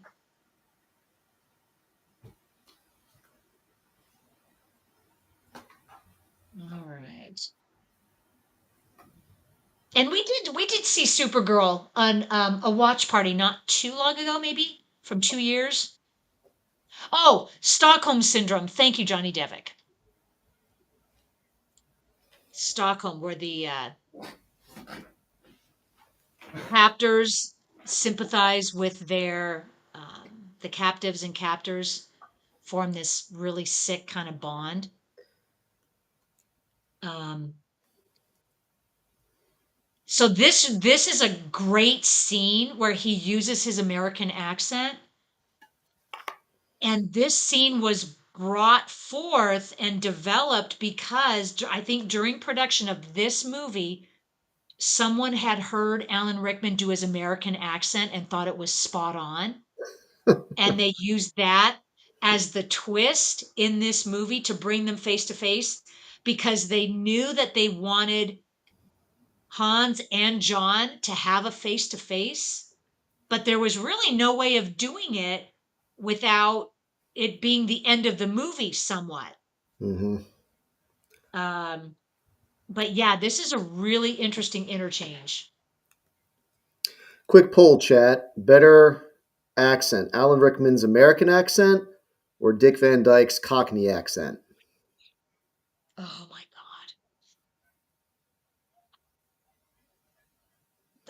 Sigh. That's a big sigh. And I think even Dick Van Dyke knows it. Haven't we talked about that before? He knows it was bad. Nobody taught him how to do one. And it's just sad. It was sad. It's painful to listen to him do it.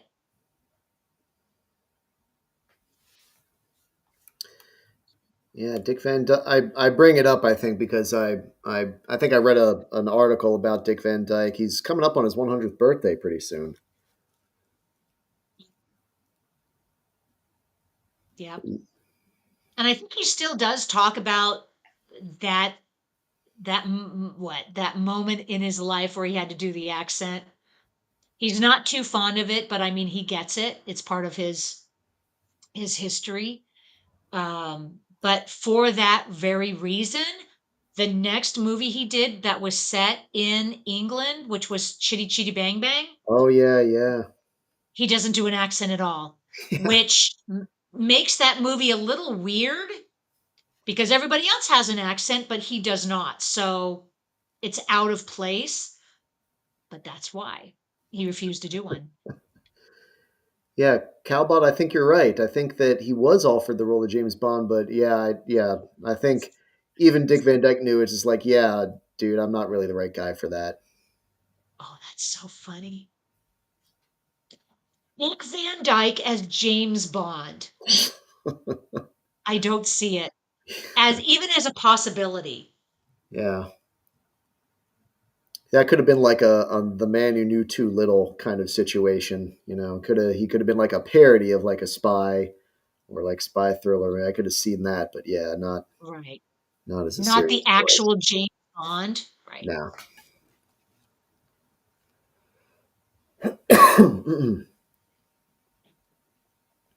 Okay, so Alex, that link, Dick Van Dyke dance and rap in hammer pants. It's a cute movie, it's a cute scene. It's just a horrendous accent. And he would have done himself a favor had when he was doing his musical numbers, had he not had the accent, because no one has an accent like that when they're singing. Hmm. Um, but that's okay. I'll give him grace on it, you know.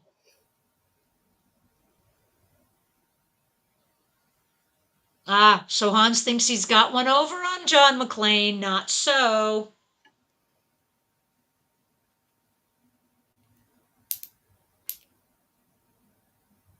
Yeah. Johnny Devick, I love that there is an interaction with the main bad guy without shooting. Exactly.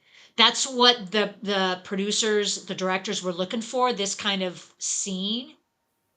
Of course, had he not had the American accent, it would have been completely different. They would have, they would have known each other right off the bat.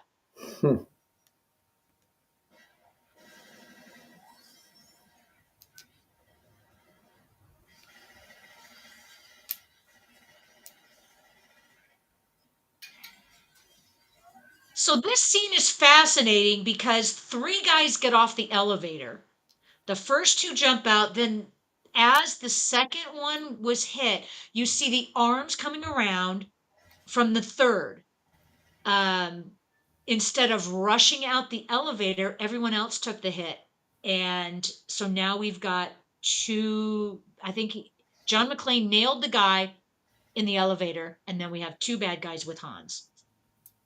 So they're just getting picked off like flies, Yeah. one at a time. I think it's also interesting here that Hans is trying to speak German to Carl so that he can communicate to Carl without McClane knowing what's going on, but at the end he just has to say it in English.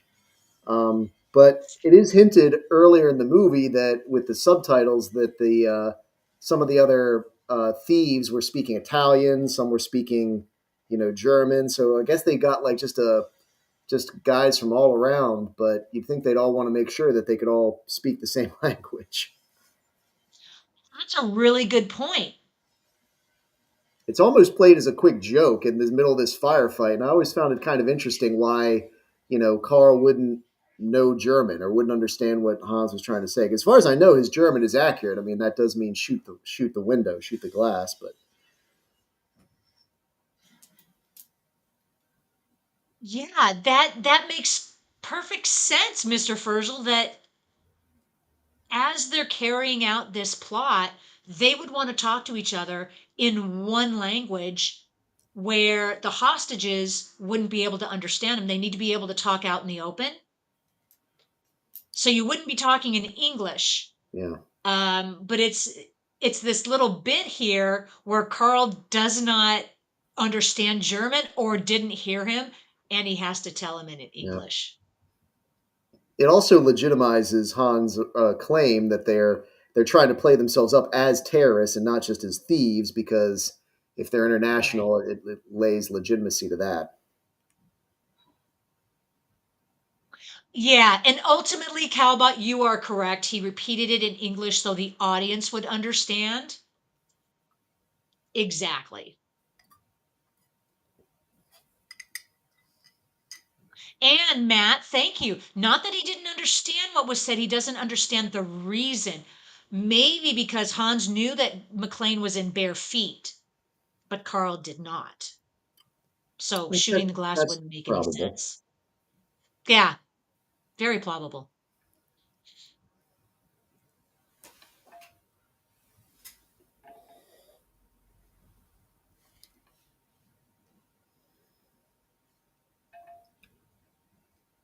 Ugh, and this scene Oh, always gets me. what you mean where she approaches Hans? No, It's coming up. just where the John dragging himself with his blood leaking out of his foot. Yeah, this I had is. I had an injury similar to that one time. I sliced open the bottom of my foot, and it just brings back Ooh, those memories. that's a horrific wound. Yep. Did you still have to walk on it and put pressure on it?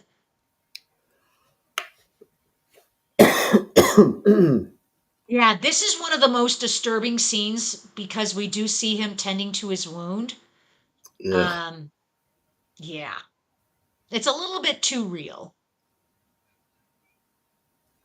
Glass too. I remember one time getting just a tiny little piece of glass in the bottom of my foot, and I had to actually have a friend come over to help me get it out because I couldn't find it, and I just was afraid of stepping on it and driving it further, and my foot just gives me the willies. Ooh. So it was small enough that it was hard to find, right? Yeah, yeah. Those are the worst.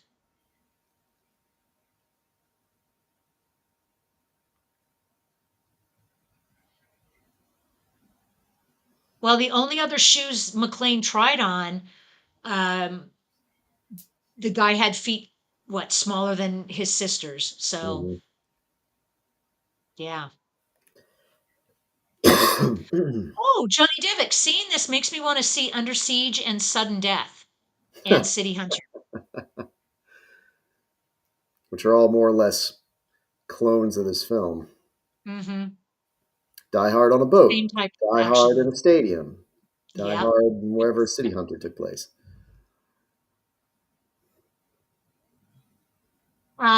yeah, so that brings up an interesting point. So this came out in 88. Under Siege was 92. Let's see, did they all come out at the same time? Sudden Death was, I think, I mid want to, 90s, right? Sudden yeah, Death was mid 90s.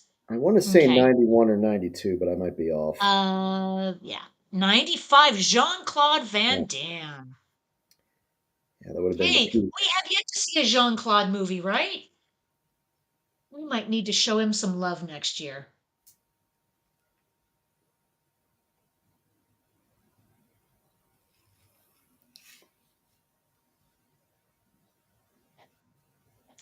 And here is this Christmas miracle. Yep. They're getting everything they want for Christmas.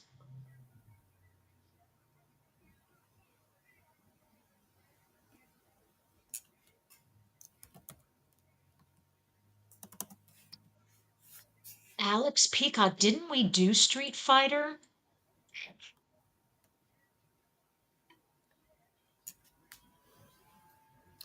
I feel like we might No, have. we didn't because we didn't do any Jean-Claude movies Okay, that that'd be a I good one.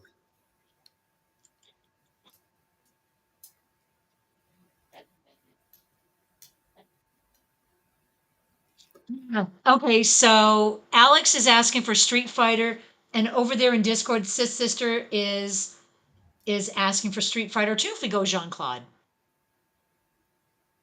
We did Mortal Kombat. That was the one I was thinking of. Thank you, Cowbot.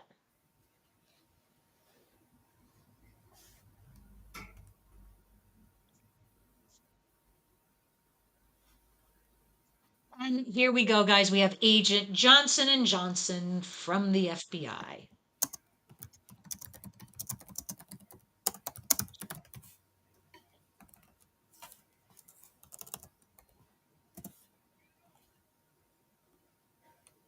Um,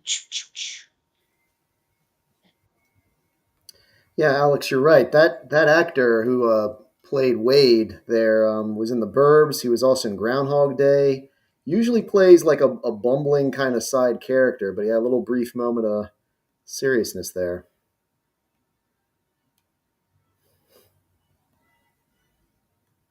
And then, of course, over to Joy.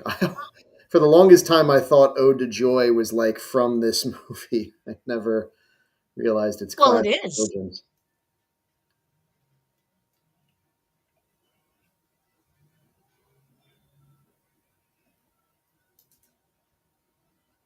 Merry Christmas, everyone. Yes.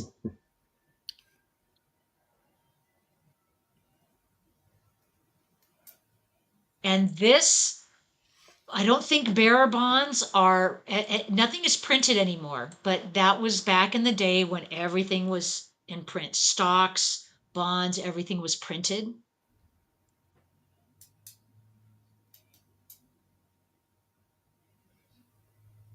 Yeah, they waited until they went to the fourth movie when they tried to get all the money just digitally.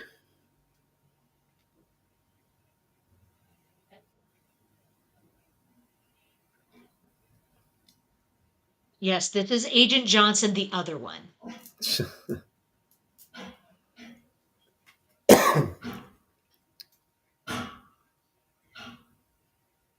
And they are in $100,000 denominations. That would be a lot to carry out. Oh yeah. Yeah, Alex Peacock, even the Safecracker says it's a Christmas movie. Hmm. Let's see, how many bonds would that be if it was 640 million? It'd be You do that 10 without for a calculator. It's a 10 for a lot. million, and then times 640.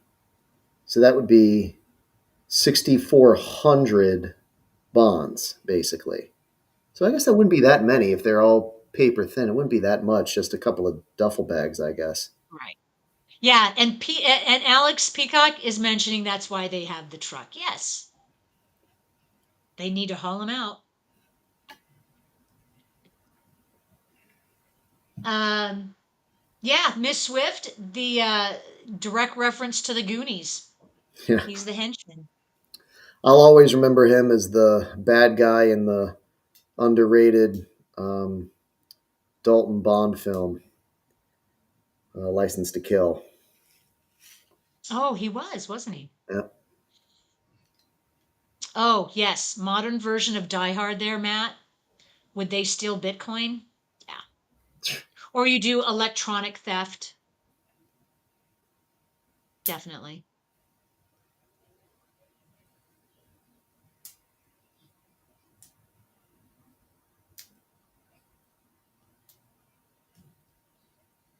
Yeah, a bit of John McClane is just giving up at this.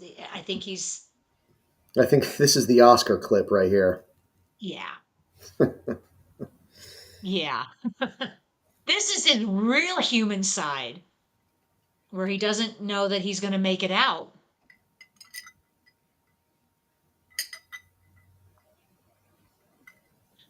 Calbot is saying both Johnsons were in License to Kill.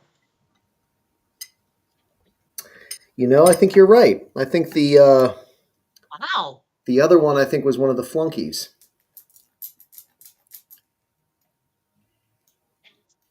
100%, Alex. Um, I think yeah. Dalton kind of got done a little dirty there. I mean, otherwise, I think he could have. I think he could have done four. I think he could have done as many as Brosnan, but we would have been deprived of Brosnan's Goldeneye, which is one of my all-time favorites. So I guess go live and Yeah, let there live. was there was such a big controversy back in that day about James Bond. Um, and it kind of messed things up for a little bit. But I think Dalton was great. Brosnan was great. They couldn't get him sooner, but it all works out. Yeah. Johnny Yeah, Depp. Johnny Depp. Oh, go Yeah, I ahead. think you're right. They're looking on. I think as time goes on, people are looking back on them more favorably now than they did back at the time when they came out. Yeah, back in the day when Dalton took over, it was a mixed bag, and I know there was a lot of apprehension. He did the best with what he had, and I think you're right. Under uh, he was underappreciated at the time because it was kind of not anyone's choice. Um, but he did do a really solid job. Yep. Yeah. Alex Peacock, yeah, Pierce Brosnan was too busy and they wouldn't let him out of the contract. He was up for it. They wanted him. Everybody wanted him, but they wouldn't let him out of his contract and he had to finish the show.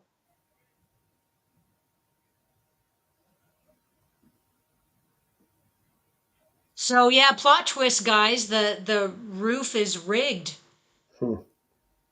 There were some detonators, and now they've got the roof full of explosives.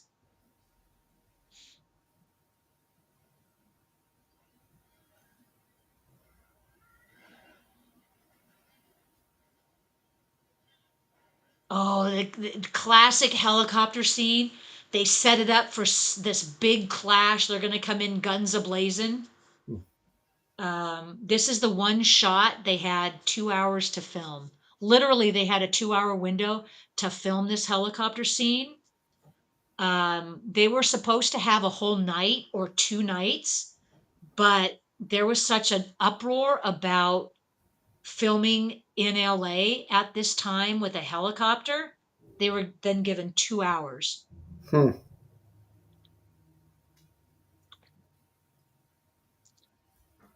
I always thought they were toys that they just kind of played up as like real by just like perspective and stuff like that. But I guess that would have been easier. Yeah. Yeah, I think it could have been. All right. Had it not been for the news reporter putting those kids on camera and Hans Gruber seeing her reaction, I think she would have been safe. Yeah. Yeah, I think McTiernan's definitely adding his own little commentary about law Mhm. enforcement and the media and their role that they play in crises like these. Because I mean, he almost makes them like part of the problem more than any kind of solution. Yeah. I also And really, I don't think it's gotten any better. yeah, probably gotten worse. I think so, in some respects. I also really like the sound design, in particular with Mhm. John's fight with Carl. It sounds very visceral, very heavy. The impacts, which they don't use like the classic like Indiana Jones kind of exaggerated sound effect. I mean, they sound real and heavy, which I like. It's just makes it more impactful. No pun intended. Yeah. And it makes it sound like he's actually hitting flesh. Yep. Okay, let's see. This movie, if I'm not mistaken, was nominated for 4 Academy Awards. And it's interesting you should talk about the sound design because I wonder if I've got it in my notes. I don't think. Okay, I don't want to. Okay, I don't want to speak, but it was nominated for 4 Academy Awards, and I think it won one. I want to say. Um,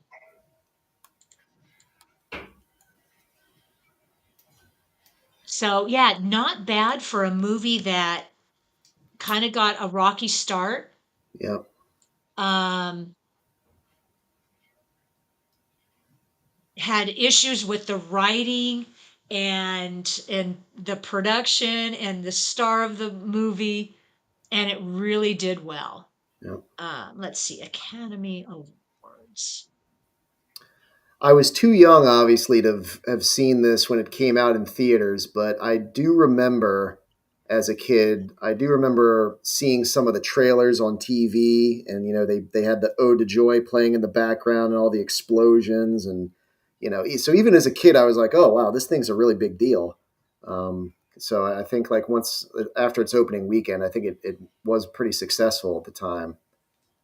Well, obviously, it spawned a whole franchise and then kind of reinvented the modern action film. But I remember at the time, even Mhm. as a little kid, I was like, wow, it almost seems like a theme park ride I need to get on at some point. Yeah, exactly. And it really did invigorate, it energized the whole action genre.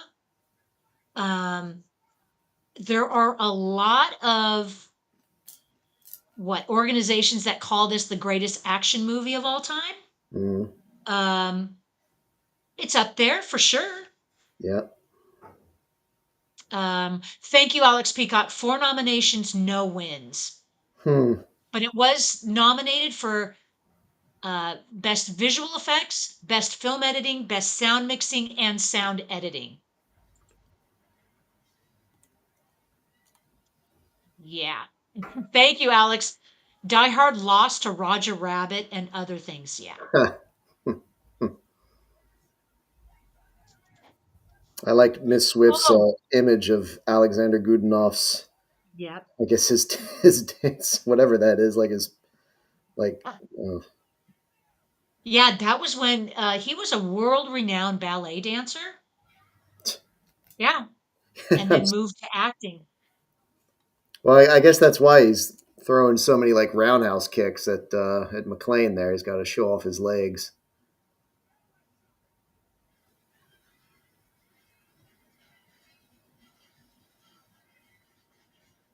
Uh-oh. See, he made the mistake of shooting it to get everybody off the roof. That was his one mistake. But no one's listening to him. Yeah.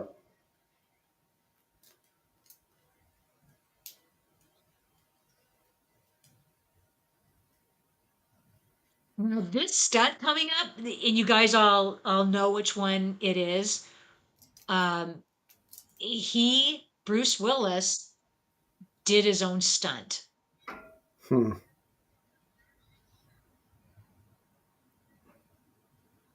I think he just relished this performance. Um, and he had only been in what, 1 or 2 movies prior? I think. Oh, I want to say 2, or maybe it was one small little movie. And then he takes this on and just relishes it.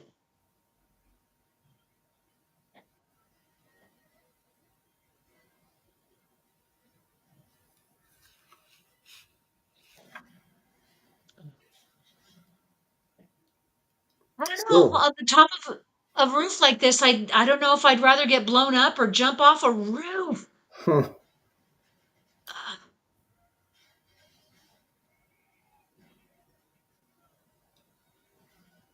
Well, I really love this part where he has to get back into the building to save himself and has to shoot out the window, which means he's using up his ammunition, but he also has to get cut by glass again. It's like he just can't get away from just jumping through glass. like the guy can't catch a break. I mean, he probably would have been cut up a lot more than he is, though. I mean, that's one thing that probably is a little less realistic. He'd be covered in lacerations going through a window like that.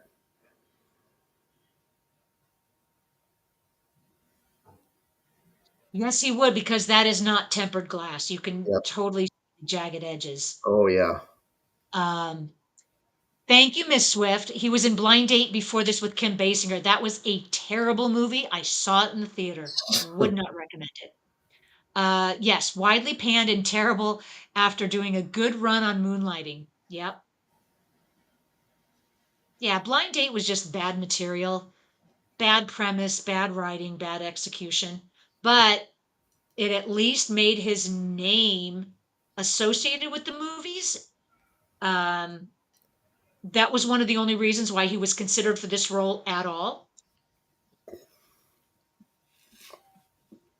And it's interesting that you mentioned that Willis did that stunt himself because then that in that next scene when he's standing in the the fountain basically he does a quick turn to his left and then the falling helicopter's exploding in the window outside him. That's clearly a stunt guy.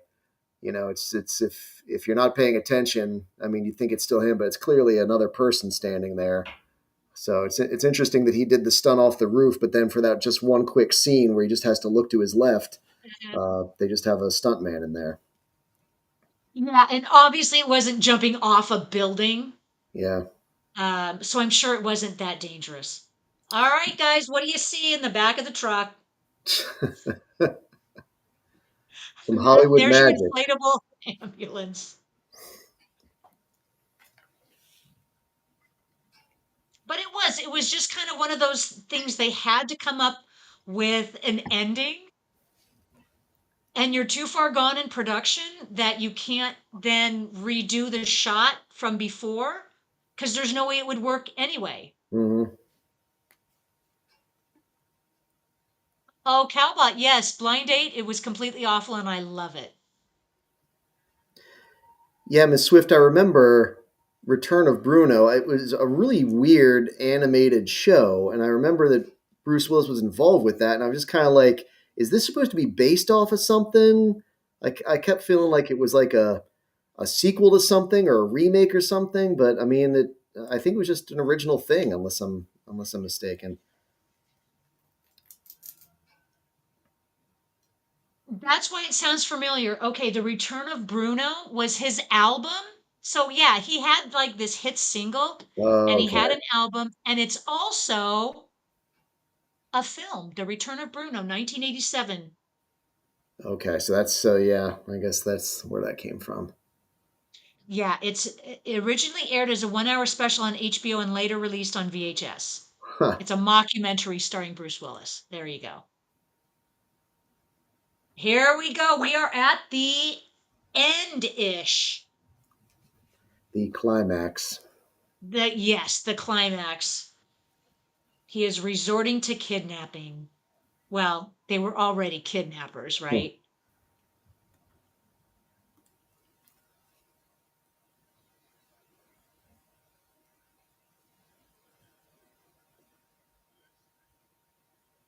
The look on Holly's face when she sees him, I mean, it's gotta be like, man, you look terrible. Hmm. I think that's one of the things that made Willis's action hero so endearing is that he had to bleed. Unlike Arnie, unlike Stallone, like he had to bleed. He had to give it everything he had just to make it to the finish line. Yeah. It looks like he just barely makes it. Yep.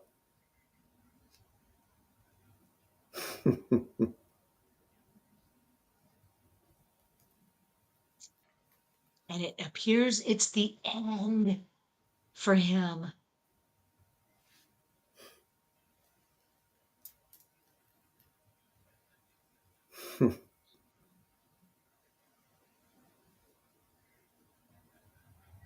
Yes, what was it you said to me before? Yippee-yi-yay, mother.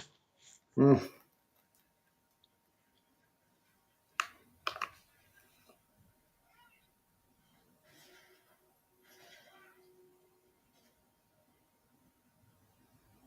And if you guys are not aware, the stunt coming up where Alan Rickman does his own stunt almost went completely wrong. Good shooting there, McLean.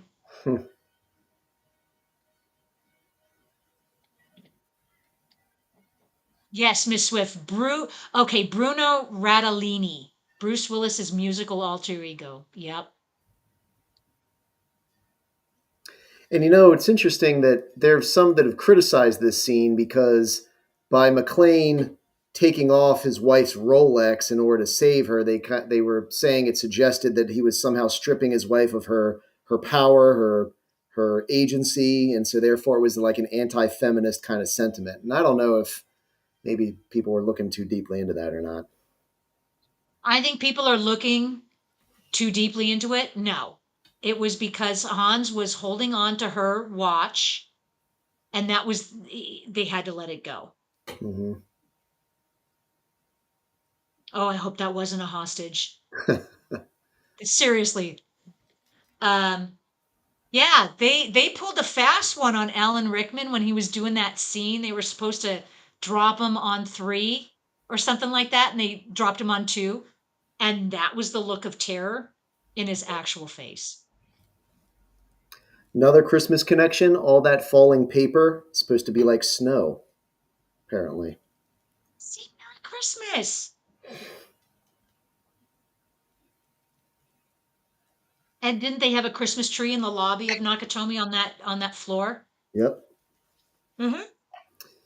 So, I mean, again, for my money, it's not just that Christmas is mentioned, it's not just that it takes place, but the fact that certain plot points are actually dependent upon it being Christmas Eve and actually, for example, I mean, John using the gift wrapping tape to like have the gun on his back. I mean, without that presence there, I mean, that he wouldn't have been able to, get the best of Gruber and his henchmen at the end there.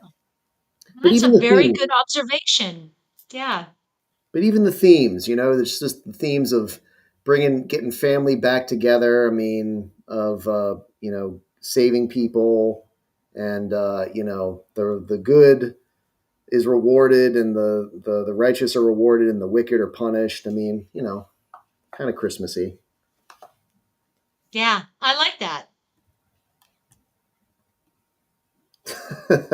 Johnny Devick Die Hard trilogy. Now that takes me back. That takes me back to to the olden some of the older generations of gaming that I remember when those were popular, when those were coming out, especially the arcade game that came out and I think Sega released that back in like 95, 96 or something. There was a game that was repurposed to become a Die Hard game, kind of like how some of these scripts were repurposed to be Die Hard movies. Nice. I don't think I knew that, but it makes sense that there should have been a Die Hard game. And Johnny Devick saying, yeah, PS1. Yeah.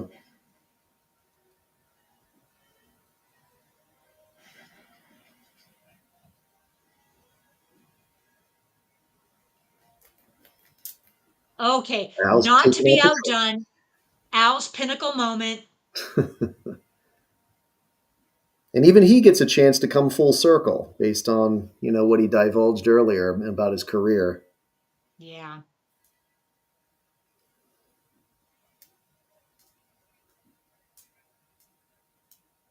Maybe not George Bailey, but you know what?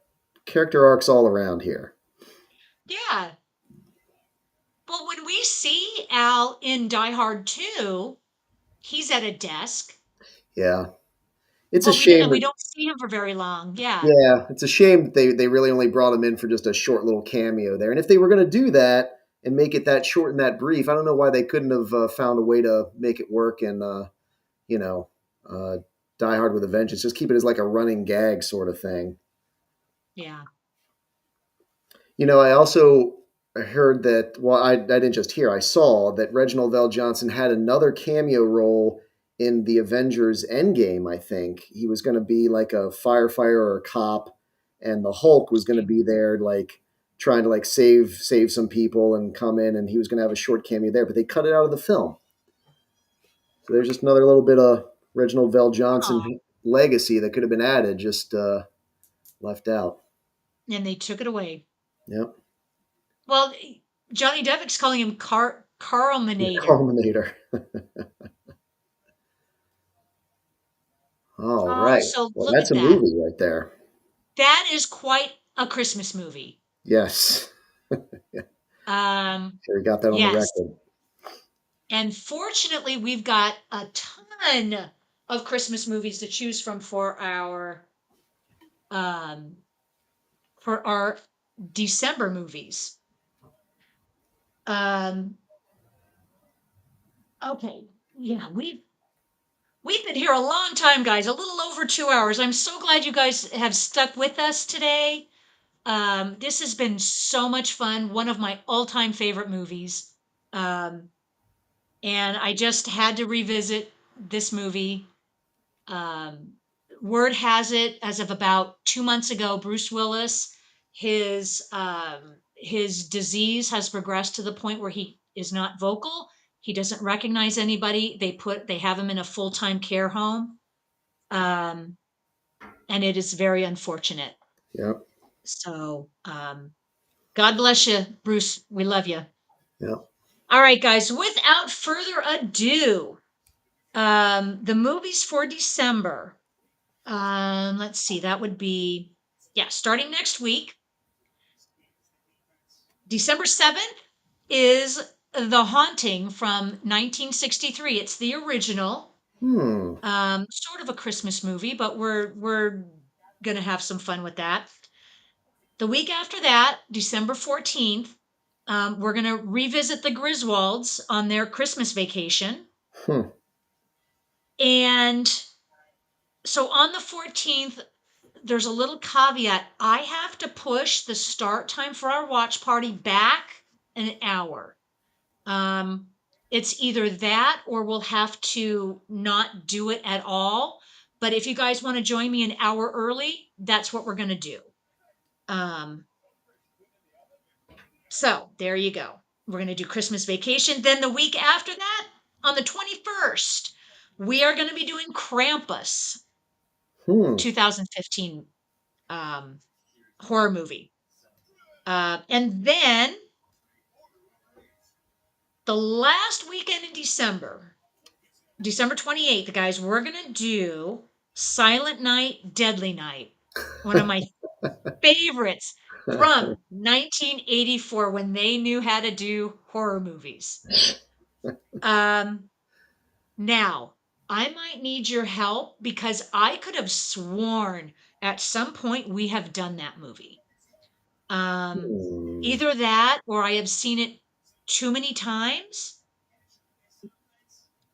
Um, but I have double checked. We have not done Silent Night, Deadly Night before. So that's when we're going to do it. And then the week after that, I haven't chosen it because then we're going into January. So there you go, guys. That's what we're in for December. Um, and I think we're kicking it off right by having Die Hard. Wear your Christmas hats, wear your Christmas sweaters. Let's get into the Christmas spirit. Um, and we'll start it up next week. Any last minute thoughts? Um, okay, here we go. Sis Sister, thank you. Starting with his wife's cheese rating first. As pointless as fruitcake is to Christmas, as pointless as blue cheese is to salad, this movie is boring, pointless, and not a Christmas movie. Just a cheesy action flick. My rating, one of my favorites, and is totally a Christmas movie. Well, I appreciate you and your wife showing up for it. Great cheese ratings. So thank you very much for that. Let's see. Matt is saying Krampus Day is December 5th. Okay, we'll keep that movie on the 21st. But yeah, Krampus Day is December 5th. I did not know that. Um, all right. And Alex Peacock is saying Violet Night is an excellent modern one too. Hmm. That must have just come out. I have not heard of that. I'll have to write that down. Um, all right, guys. Any last minute thoughts before we break for this week? And we'll do it all again next week, same time, same place. But I will post the listing for Christmas vacation with the time change. So just bear in mind it will be an hour early. So, all right, Mr. Furzel, any last thoughts? No, just other than thanks for having me again. It's always a pleasure, and hope you guys enjoyed the movie and the watch party. And hope I'll be back again, hopefully, once my team wraps up their season. Yeah, are we going into the playoffs? Are we already there? No, we're still a few weeks out, and it's not looking good for them. But that just means I'll have more time to attend watch parties once we get Oh, there. yeah, perfect. Well, I'll keep an eye on the Ravens, and anytime they're not playing, I'll call on you, or when the season's over, we'll bring you back on a more regular basis. Awesome, So, awesome. all right. Well, thank you all. Thank you. Oh, Alex is saying Violent Night was around 2020-ish. Calbot is saying 2022, so it is a modern one. Um, Thank you all for coming. It is my pleasure to bring these to you every week. I have so much fun. Um, Y'all be safe, be good to yourself, be good to others. We will be doing it same time, same place next week. Have a good week, All guys. right. See you, Bye. everybody.